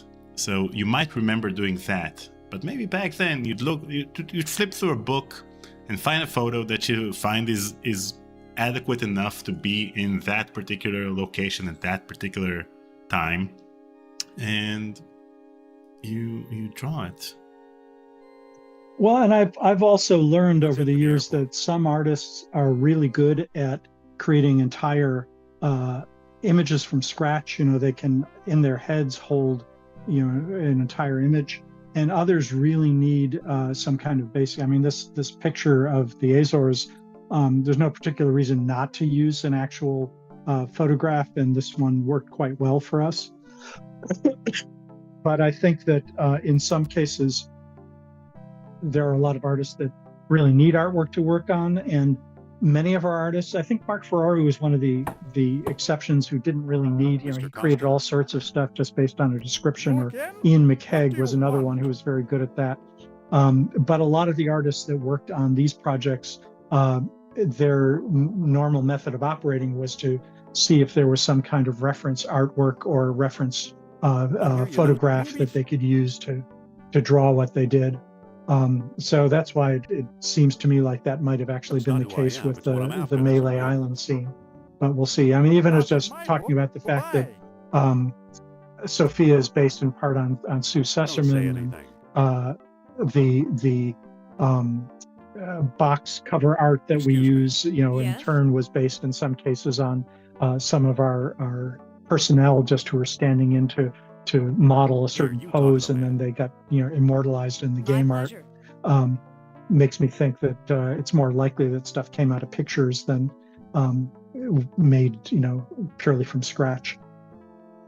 Exactly. In my conversation with Jordan Mechner, the creator of Prince of Persia, I told him that he hired Avril Harrison to create the title screen for Prince of Persia, and she was the inspiration behind the close-ups of Elaine Marley in Monkey Island in the EGA version. That's right. Yeah. She had a wonderful Scottish accent, by the way, and a lot of us would go and come up with some reason to talk to her about some art stuff just because we like listening to her talking. He's a touchy old bird. Just like Darth Vader originally had a Scottish accent.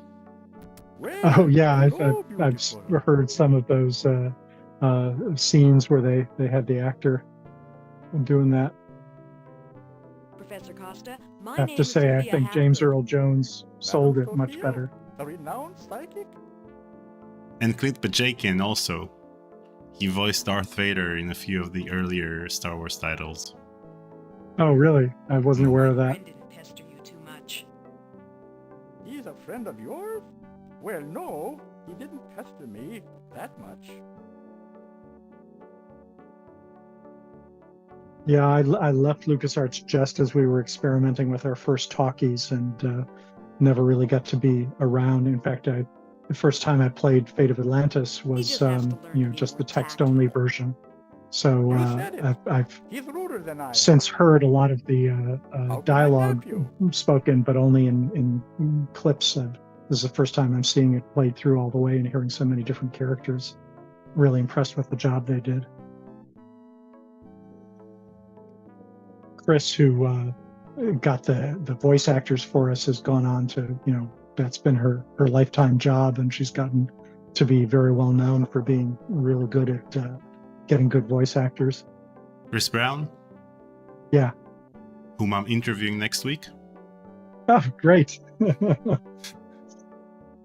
she'll have a lot of good stories to tell you about really funny things that happen with their actors that they brought in. Well, my first question for her is, how was it playing Chester in Monkey Island 2? Do you remember that they added a hint line in Monkey Island 2 on Dinky Island? Yep. You have a phone and you call the LucasArts customer service.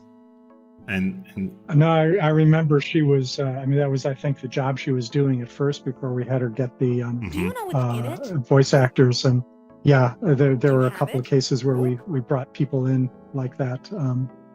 But sometimes it was just to have another little in joke where we could appreciate knowing something about it. Just like Carla, the swordswoman, was based on a real Carla who worked with us. Do you know where we could find it? Well now, that depends. I might trade the information for a rare Atlantean artifact, such as a certain necklace I've heard about. Something I remember Hal and I agreeing on just right out of the beginning was that Sophia would be a redhead, that we both somehow felt that that was the only choice that would work for us. Would you do business with my friend here? Madame, I'll do business with anyone. Thanks for your help. Goodbye for now. At your command, madame. Don't be a stranger now. What a charming old man. Trade, huh?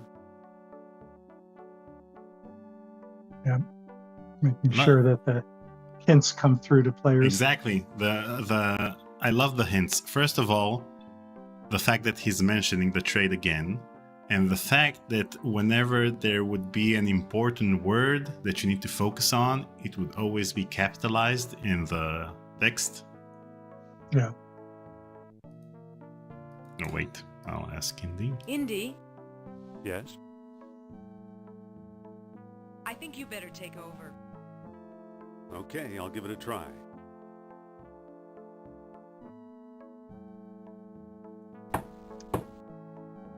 Mr. Costa?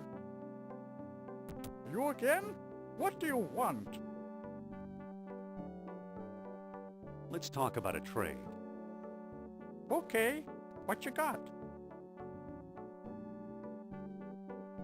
I'm offering this mysterious eel figurine. Now that looks interesting. You've got a deal, mister. Mhm. Now listen carefully. I don't know exactly where to find it, but I am remembering the lost dialogue of Plato that is in the Sprague collection. Got that? if you haven't actually gotten I the think eel so. by this The Sprague point, you know, it collection. just lets you fail in various ways and Very good. Nice gives you doing some business hints that with maybe you need to get that. I don't recall whether he actually mentions the eel, but The it Sprague was collection? one of those things that You know made it something, into a little Sophia? bit more of a complicated puzzle I if you believe do it in Barnet a slightly College different owns the order. Sprague collection. Just like I said, if you have the solution to the puzzle before the lock to that puzzle, the hard part of it comes up, it's not as much fun as when you're thinking, gosh, how do I get this from him? And then you realize maybe I need to trade something, and maybe I need to trade the eel.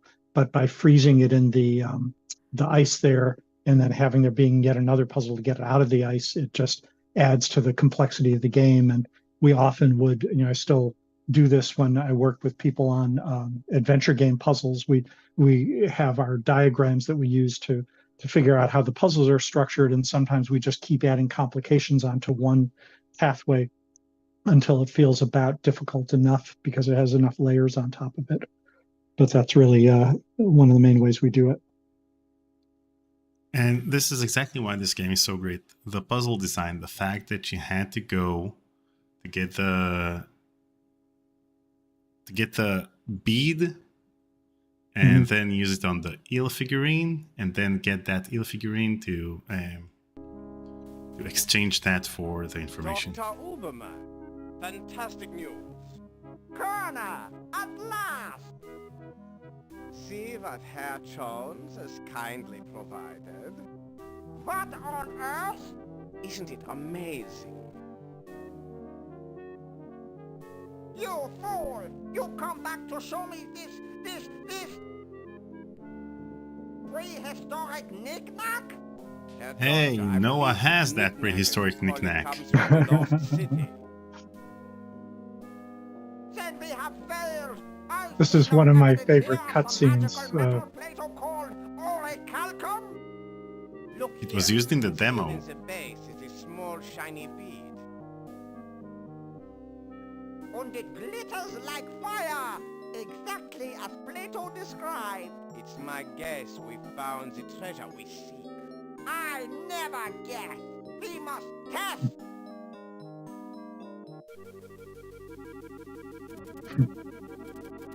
My God.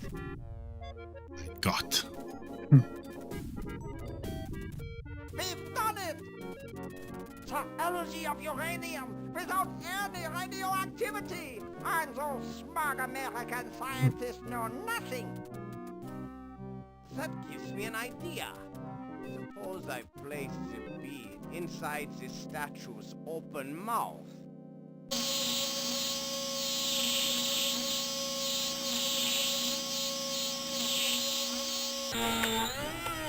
You saw that?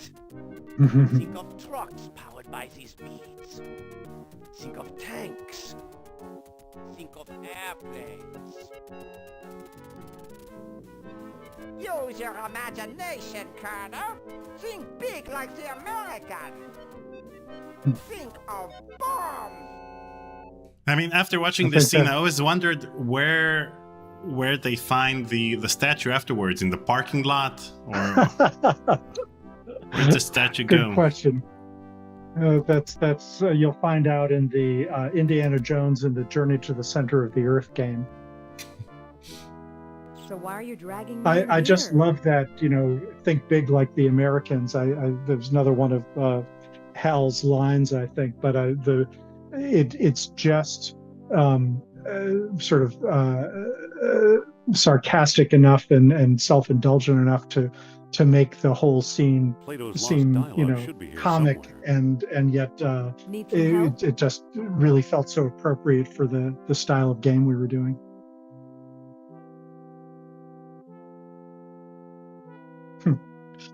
I love that line. You don't have tenure. Thinking like a real professor.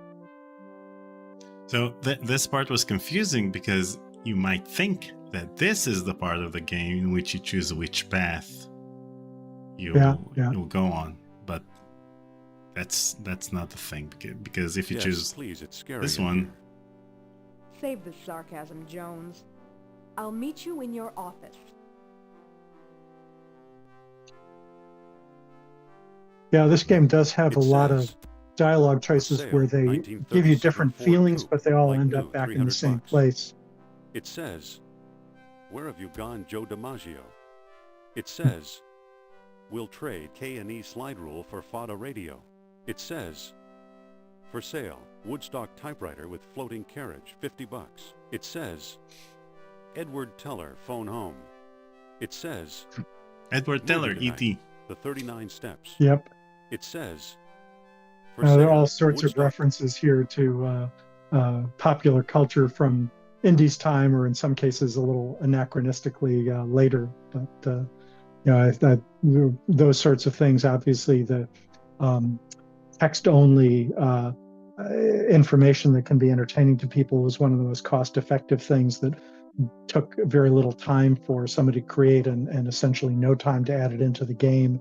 And yet it gives you something fun to do. And sometimes people will try and figure out whether some of those are clues to a puzzle. And if they go off on a wild goose chase, then, it's not our fault if that actually gives them more time to play the game. And, I've said it before, but players of these games, we were so sensitive to people who just complained about not getting enough playtime for their money.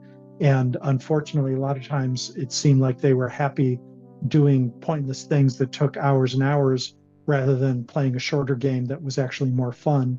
But there was a demand for it. And in fact, the 3 paths itself was a big choice along those lines, because my theory that was borne out to a great degree is that the players who just wanted to get through the game and see what happens would appreciate a shorter pathway through.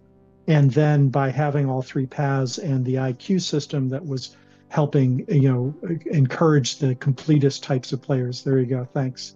To go through. Wow, I've only got 64 points out of 1,000. They realize that there's so much more they have to do, and it meant that the game itself adapted itself to the style of the player. Both with the 3 paths and with the IQ system, so that the players who really cared about every last detail could be satisfied, and the ones who just wanted to get through it fairly quickly could also be satisfied. I wonder if this was the last game, since this is the last game that shipped before its stocky version, while the following LucasArts adventure game was Day of the Tentacle, in which the floppy version shipped on the same day as the CD version. So I wonder if this was the last game in which you were able to add lines of dialogue a day before shipping it to, mass production, just like they liked doing in the Monkey Island games. Yeah, I wasn't part of the team at the time, and there always were multiple deadlines that, particularly as by this time the foreign language versions were quite important, and even though they often came out significantly later, we often had to send the final dialogue for translation, weeks or months ahead of having the game finished, or it would slow things down. So I think you're right in that it probably allows you to push it closer to the end than previous games, but probably not as close as even the last month, much less the last few days. I mean, occasionally, if there was a bug that was causing it to crash, then we were kind of forced to do that. But so many things that were set in motion, weeks or months in advance to make sure it all arrived on time as best we could, made it really difficult to do that and put the pressure really high on the team not to break things at the last minute and then have to spend an extra 2 weeks debugging some really critical crash bug when all of the announcements had already gone out about when the game was going to be released to the public. Okay, let's find in those days dialogue. In fact, as the games were all bought in actual brick and mortar stores and advertised for in magazines, it was completely typical with all of us, not just LucasArts, that you would see ads for your game before it was even finished because people had gotten too eager or had been optimistic about timing and put an ad in the magazine. And we often would joke around the fact that, wow, we could save a lot of time just by buying it through this magazine order and then using, that as the final game instead of having to finish it ourselves. That's the main problem nowadays with me celebrating the anniversaries of the games that I played as a kid. Because for years, I celebrated Loom's anniversary in January because all of the, or January or February, because all of the computer game magazines of the time would mention January and February as the potential release dates. But eventually it came out around May, and it's hard to figure out these things because you guys were announcing the release dates way before. Hey, and wasn't necessarily us. There were cases sometimes where we would let the magazines know, and even knowing that, I don't think that was the case with Loom, but knowing that it was announced that we're aiming, for example, at March, they'd put it in the January issue because they didn't care if we had essentially pre-orders and there were frustrated people who were just waiting forever to get their copy of the game. But it would get them excited about the magazines to see all these new games that were being mentioned instead of, just being told they had to be patient. Okay. So here I am shifting the blame like you described earlier on. Actually, and the way I found out about the release date of Loom, I think in Brian Moriarty's GDC talk, he mentioned that on March 9th, he gave the source code discs to Eric Woolmunder. So that was March 9th. And we're about to celebrate Loom's 34th anniversary in 6 days, because on March 6th is when he completed his work on Loom. Yeah, I wish I had kept better track of the work I did in those days. I've been recently going over, journal entries, and I have some, let's see. You also have a journal? Not a journal. I have a few little bits and pieces of things. Let me see if there's something really interesting in here. Well, I have here, and I'm not going to let you zoom in too closely, but this is some notes I was taking on testing the Secret Weapons of the Luftwaffe expansion discs. That was one of my producer responsibilities at the time. And I'm finding some bits and pieces of stuff I did early on, but unfortunately I didn't start taking really good notes about things until good 3 or 4 years later in my career. And I'm kind of kicking myself because I've had to find out a lot of things just through little vague hints or something I wrote about in a journal I kept that I rarely wrote about work stuff, except mentioning, for example, about how my wife was really indulgent because while we were on our honeymoon, she let me call in because we were supposed to ship, I think it was Battlehawks 1942. And she said, all right, you can call and see whether it's shipped on time, but you can't get into any discussion if there were problems. So I wrote that in my journal. Wait, so why don't you want me to look closer at what you've written over there? Did you write, wow, this game is crap? No, I just let's just say I'm thinking of using some of the information I've been digging up for my own purposes before I let the public know about it any other way.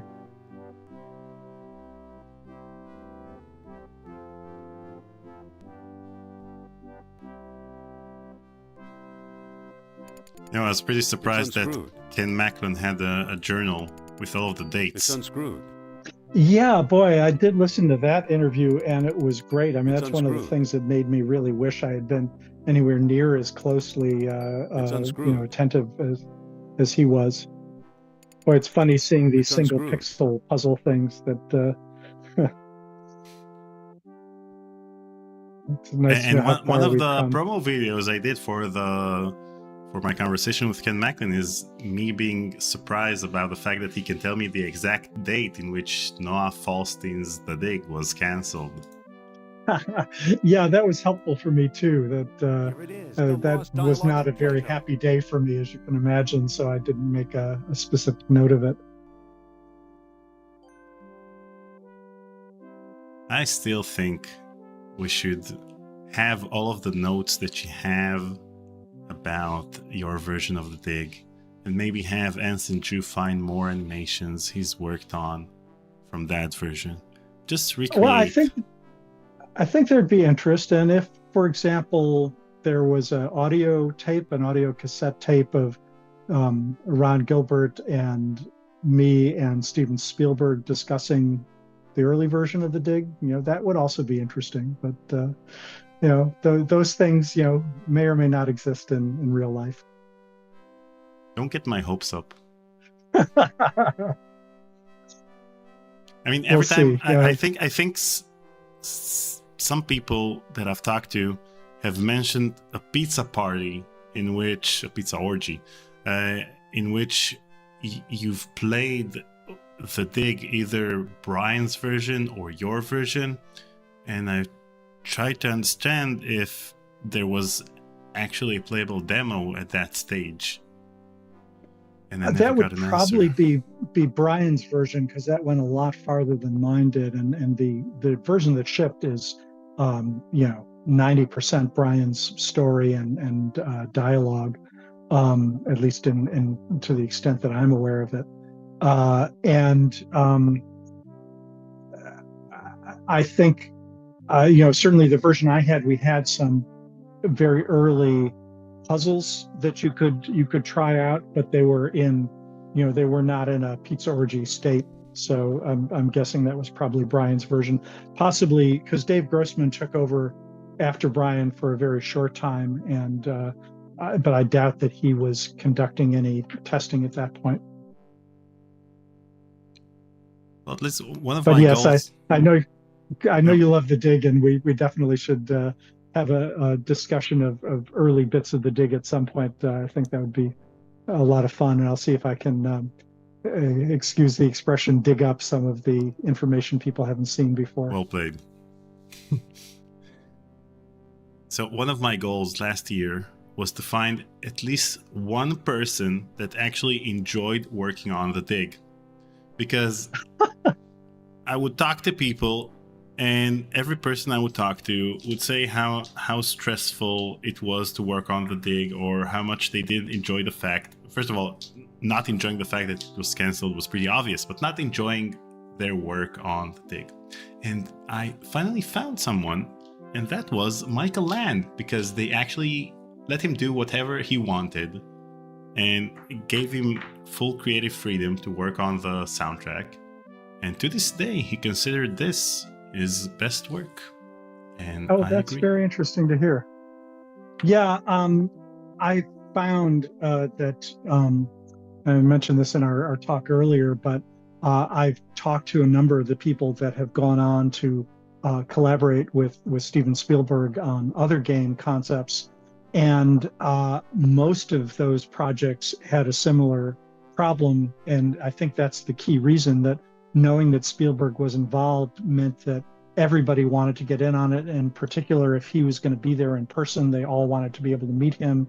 And my boss and my boss's boss wanted to be able to impress Spielberg with how creative they were and throw in a bunch of ideas. And it just added to so much stress. And, one of the few games that has been really successful that Spielberg was collaborating on was Boom Blocks that Robin Hunicke produced. And talking to her, a lot of the reason that she got away with getting the game out the door and not having so many people get their hands involved is that they were working simultaneously on a code game, a game code named LMNO, the sequence of letters that was it Doug Church was working on, I think.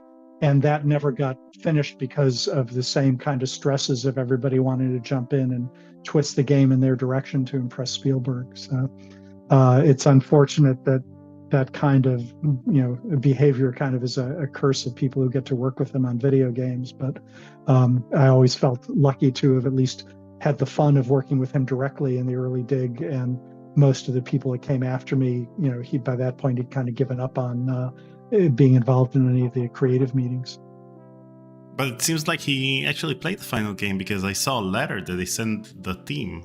Oh, I'm sure he played it. He loves playing video games, and anything, he certainly would have played it. But I just, he taking the time out of his schedule to come in and do brainstorming meetings, that's much more precious. I mean, he enjoyed playing the game. The brainstorming meetings, even if they're fun, were work for him, particularly if he had to fly from LA up to, Skywalker Ranch, where a lot of the work was being done.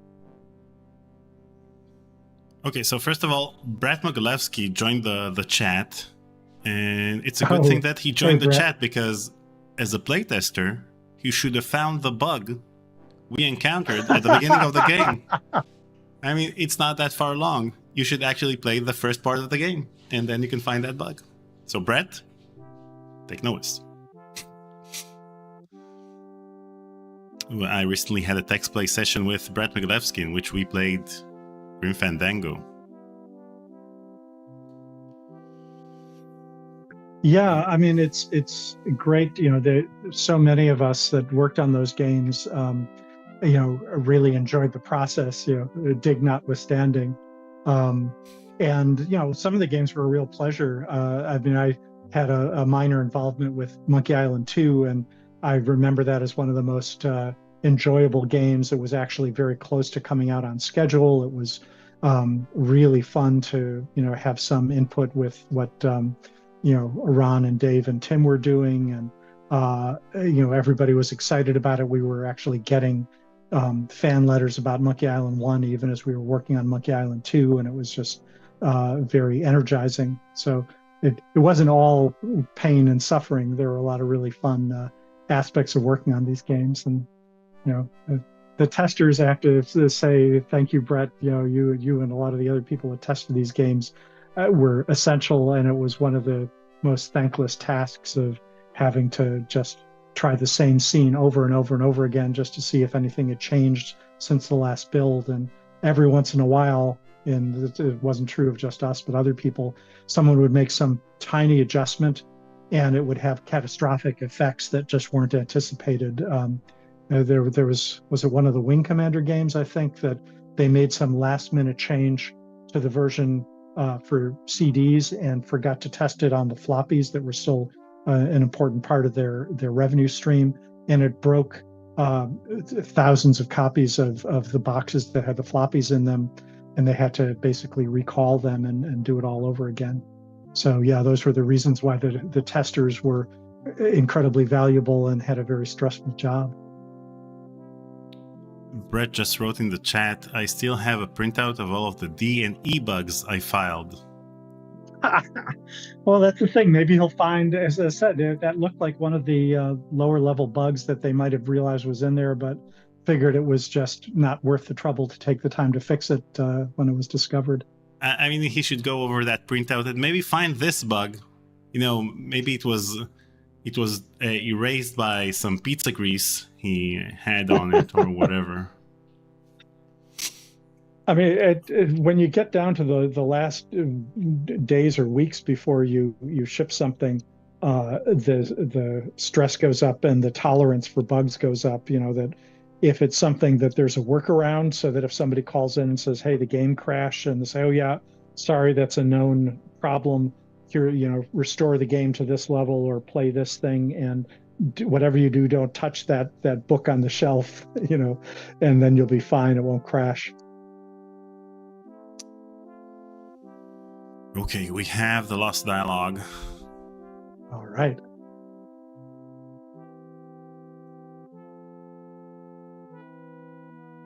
Brett says D and E were design criticism and idea categories.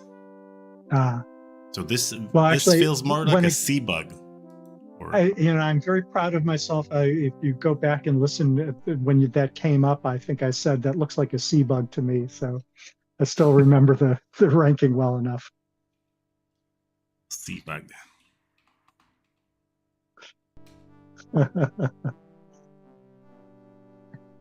I really, I mentioned this before, but that tenfold error, it's one of my favorite things about the sort of overall story of this game. And as I had said, it was actually suggested by one of the old writings that we have, and I don't recall at this point whether it was all the way back in a Socrates time, but probably more likely more recently, that he was responding to some secondhand stories, and there was a very plausible theory that the translation from to Greek from whatever language he was translating got this factor of 10 bug in there.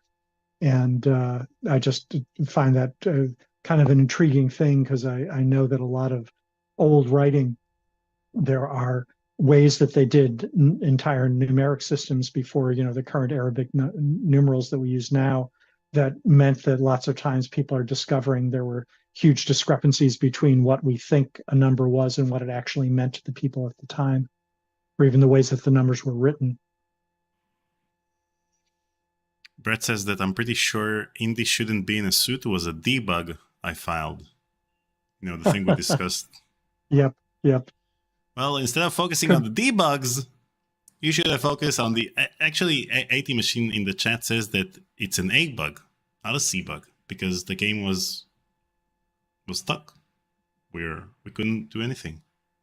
Well, we had to restart. If I recall correctly, the A bugs were not only crash bugs like that, but that they had to have a certain likelihood that they would happen. If it was something that was we could prove was extremely rare, then I think it was a B, but I may be wrong about how that worked. That or even may just be a special case of A bug. And this came up in a number of games where there would be something where we'd find that there was a crash bug, but it was due, for example, to having a very particular rare sound card that you were using in combination with an equally rare graphics card on a very specific PC. It was always the PCs that had all the weird cards in them. And if we figure that there are only about 20 people out there in the world who had that configuration, then we just weren't going to bother to fix it. Well, it's the first time in 30 years that you play the game, and on this particular time we encountered this bug, so it's a 1 in 30 years kind of occurrence. Really? So yeah, it feels pretty good. Jungle friend Sternhardt is quite the scholar. Let me see.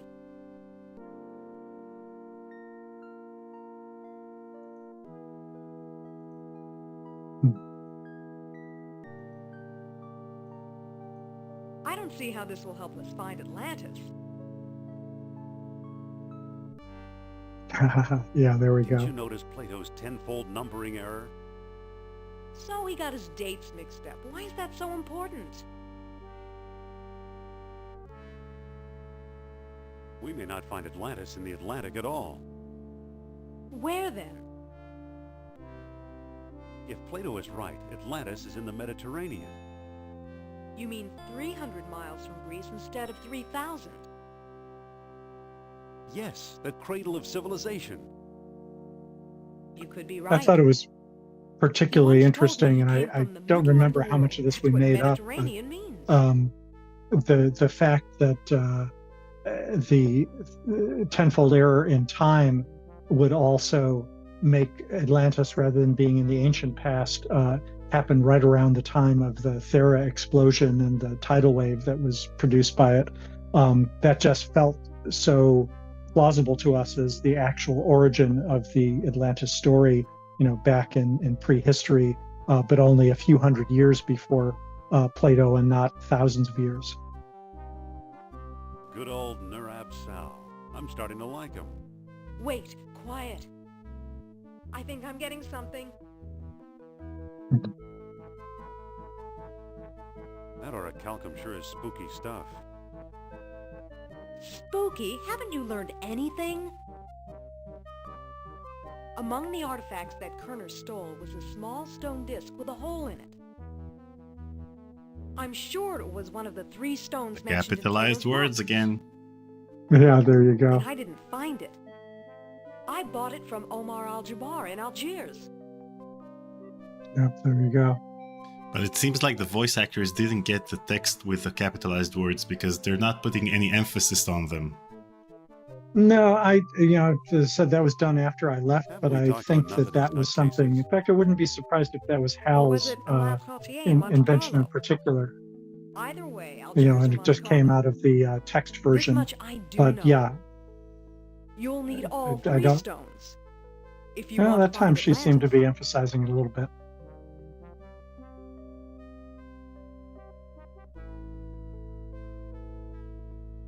Right.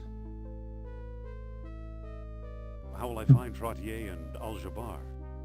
Not so fast. First, I'm going to tell your fortune. Look into There we my go. eyes. Deep into my eyes. For Pete's sake, I'm not going to hurt you. Now hold still. You are a remarkable man, Dr. Jones. You possess great strength of character. You are resourceful, always eager to solve life's deepest puzzles. I could never follow the thoughts of your maze-like mind. So I can't follow you along the twisting path that leads to Atlantis. It's Yeah. a path. Yeah. Okay. So it does seem like a sort of minor moment, and it does seem like she's asking you to agree with her. But yeah, I think that was part of the beauty of all of this, is that by testing the player early on, we got a fairly good sense of what their interest might be. And of course, looking at it now, I wish we had had the resources at the time to have multiple sets of puzzles that we could use to, almost do a personality test before we get to this point. But it was surprising to me how well this seemed to work in terms of players being happy with it. And, part of my original thinking that I know worked reasonably well was, even though we advertised the 3 paths, I wanted an experience where most players would do what felt natural to them and have the game respond by adapting to the style that they most enjoyed, so that the game was essentially self-modifying. And it's something that I've realized I've tried to do in a lot of my games. There are elements of it even in the Last Crusade game that were pieces that I put in there. But it's one of the things I love about interactive games and interactive storytelling is that the interactivity allows the story to change based on the interests of the person experiencing the story. And in that ways, I'll do this in lectures. I'll show a picture of a bunch of people around a campfire telling a story that could have been something that happened, 40,000 years ago. But in those days, as now, when you have a human storyteller telling a story from memory, they'll respond to the reactions of the people listening to them and emphasize certain things or emphasize the action if they're talking to, a young boy who's hungry for action, and emphasize the emotional content if they're talking to, a grown-up who actually is in a very different stage of life. And it's kind of, maybe I'm making too much of a profound point of this, but I really think that it's part of the key of what's beautiful about storytelling in the games that we do. I think with Return to Monkey Island, it's something that Ron and Dave really do very well in the last stages of that game. And I've gone on record saying I think people are going to study that game specifically for what it says in a kind of meta way about interactive storytelling. But this was, my one contribution here of allowing you to be guided into the path that you want, but still have it be basically your choice and not the game deciding for you.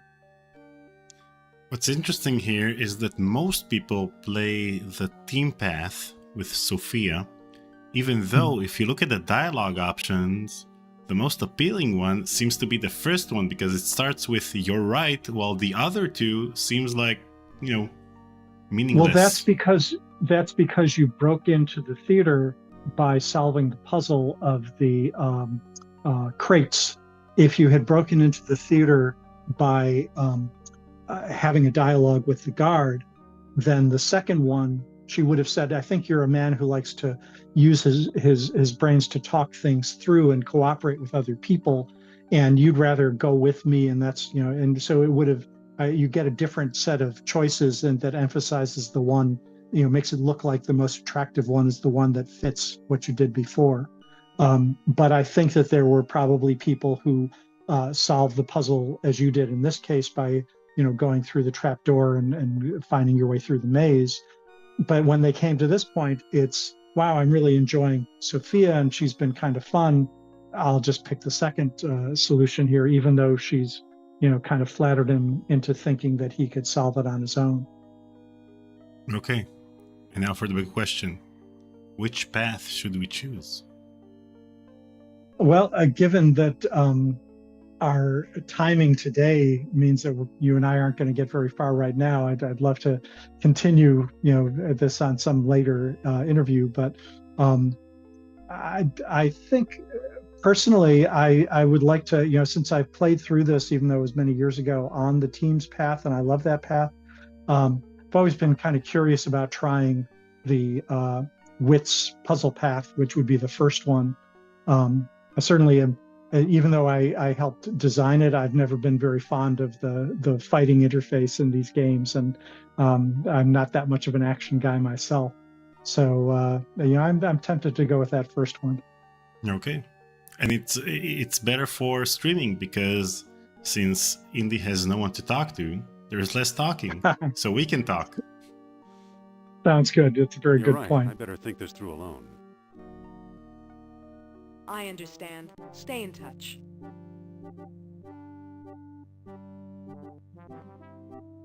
Take care of yourself, and don't talk to any strange Nazis. So long, Indy.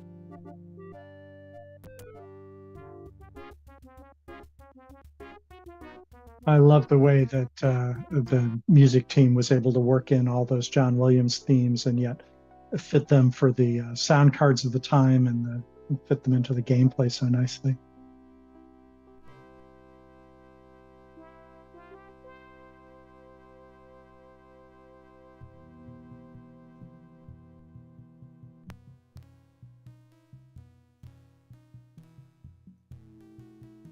Now we're going to talk to Danny Delk, the shop owner, All right.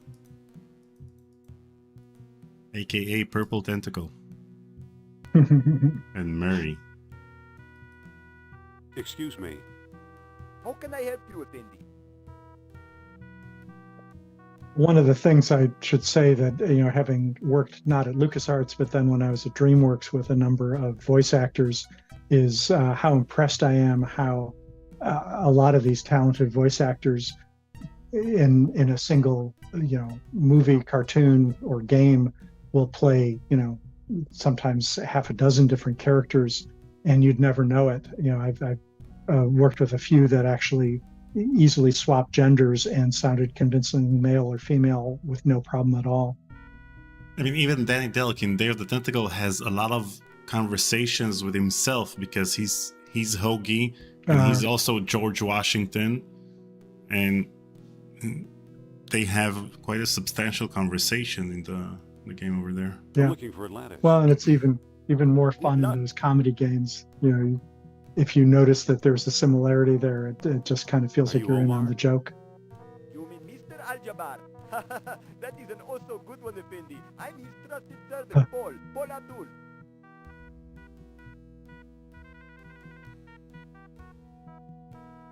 How much are those pots? Nothing. If you must ask, you can't afford them. Can you arrange a meeting with Mr. Aljabar? I suppose I could, Effendi, but my master rarely deals with clients in person. Why should I bother him? We almost reached the 2.5 hour mark. Can you stick around for a few more minutes? A few more, yeah. I've got a call in about half an hour, so I'll need to finish up in 15 or so, but happy to stick around longer and get deeper into this. Okay. Besides, my call is with a tax person, so I'm not particularly looking forward to it. You'll have to give me a better reason. Put him on speaker. Yeah.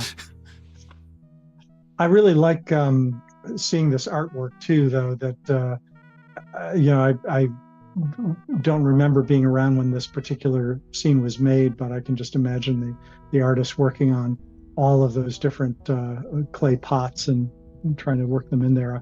I remember Bucky Cameron, who's sadly no longer with us, hearing him late at night at one point, when I was working late myself, cursing in the next room, and he was removing all of the swastikas from the Last Crusade game so that we could sell it in Germany, because we hadn't realized that we wouldn't be able to do that. We basically had artwork from the movie, and there were all sorts of regalia for Hitler as Indy went into Berlin, and we had put so much of it drawn into the backgrounds of our artwork that he ended up spending, I think, a couple of days going in and removing all of the swastikas that he'd put in laboriously over many hours before that. I'm Dr. Indiana Jones of Barnett College.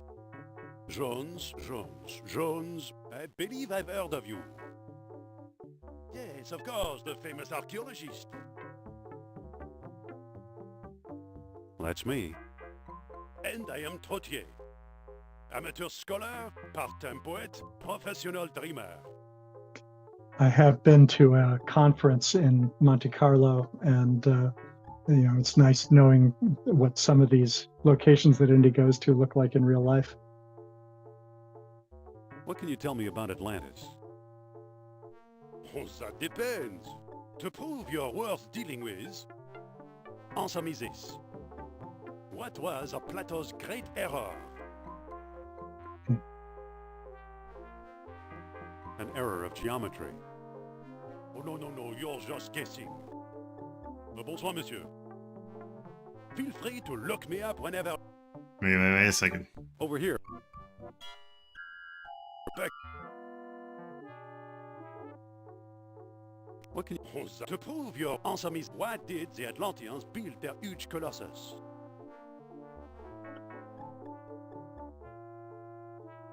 Do you Sure. know the answer?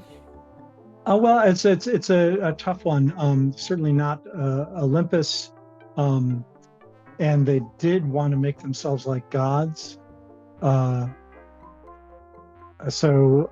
they were also challenging. I would say make themselves like gods. I mean, that was the whole payoff. Like I gods. Don't recall. Yes, excellent. Yeah. Wow. You know Plato's lost dialogue well. Personally, I doubt I can help you, but my name is recognized among dealers in antiquity. So his name is a key, or the business card is. Mm-hmm. Feel free to look me up whenever you're in town. And now, au revoir. Again, this is why this game has great. I think it has great game puzzle design, because each puzzle, the solution for each puzzle, is a prerequisite for the next puzzle.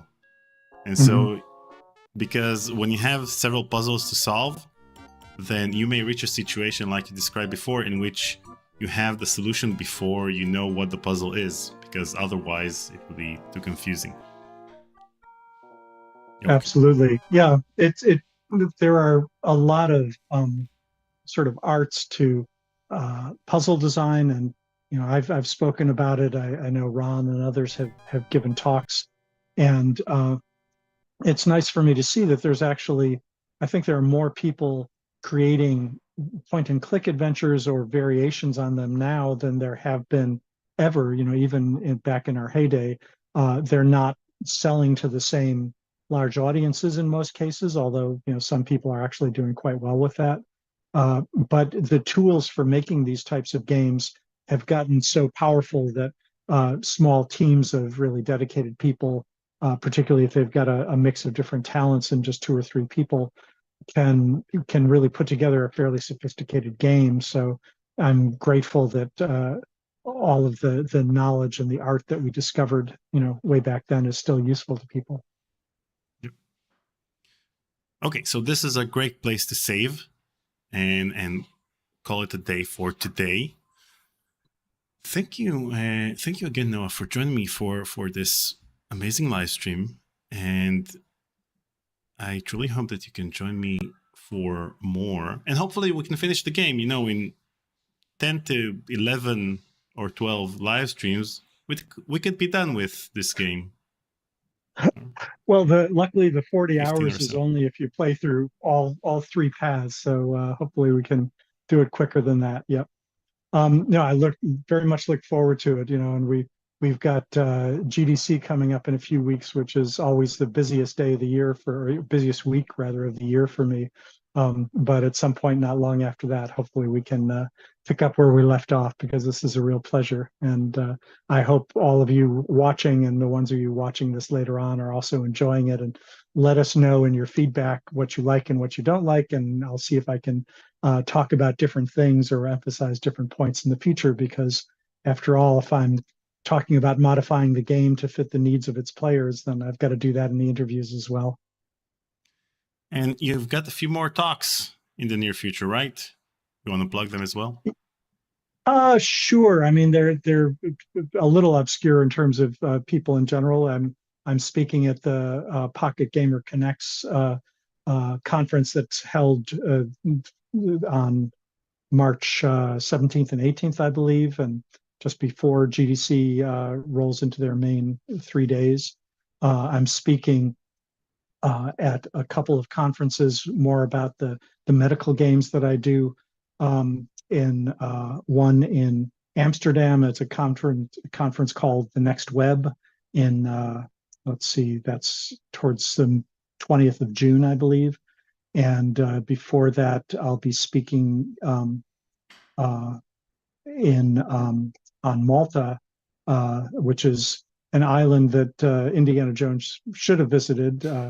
It is full of all sorts of interesting things, particularly ancient structures there. And that's a conference about use of more ecologically sound building practices and energy, and how games can help with that. But I don't expect too many people are heading out to Malta for that. So I'll be publicizing all this stuff. And I'm the only Noah Falstein, as far as I know, in the world, so I'm very easy to find on a Google search, or ask your favorite AI engine these days. And if it doesn't make something up, I think you'll find out where I'm speaking. You shouldn't ask your AI engine about things like this, because Eric Woolmander posted a while ago that he kept on asking ChatGPT about who Eric Woolmander is, and he stated that Eric Woolmander died in 2018, and he was. Well, I think at some point we're going to find out that all the AI engines are working because they're slipping through alternate dimensions, and that one actually pulled the information off of the wrong dimension, where sadly Eric is no longer with us. But I'm glad that's not the world that we all live in right now. But it's a good premise for a movie, I think. Yep. So thank you, Noah. Thank you, everyone, for joining. We had quite a lot of viewers today. And thank you to the people who donated: Hasina, Nolan, Jouex, and Nolan just donated and stated, "Thanks for making one of my favorite games, Noah." And Jouex donated and said, "Thank you guys for this." And that's it. Okay, so enjoy your call with the tax person, and I hope we'll meet again in the next until our paths cross again. Until our wits path crosses again. Yeah. Okay. Bye, Noah. Thank you. And Bye-bye. bye, everyone.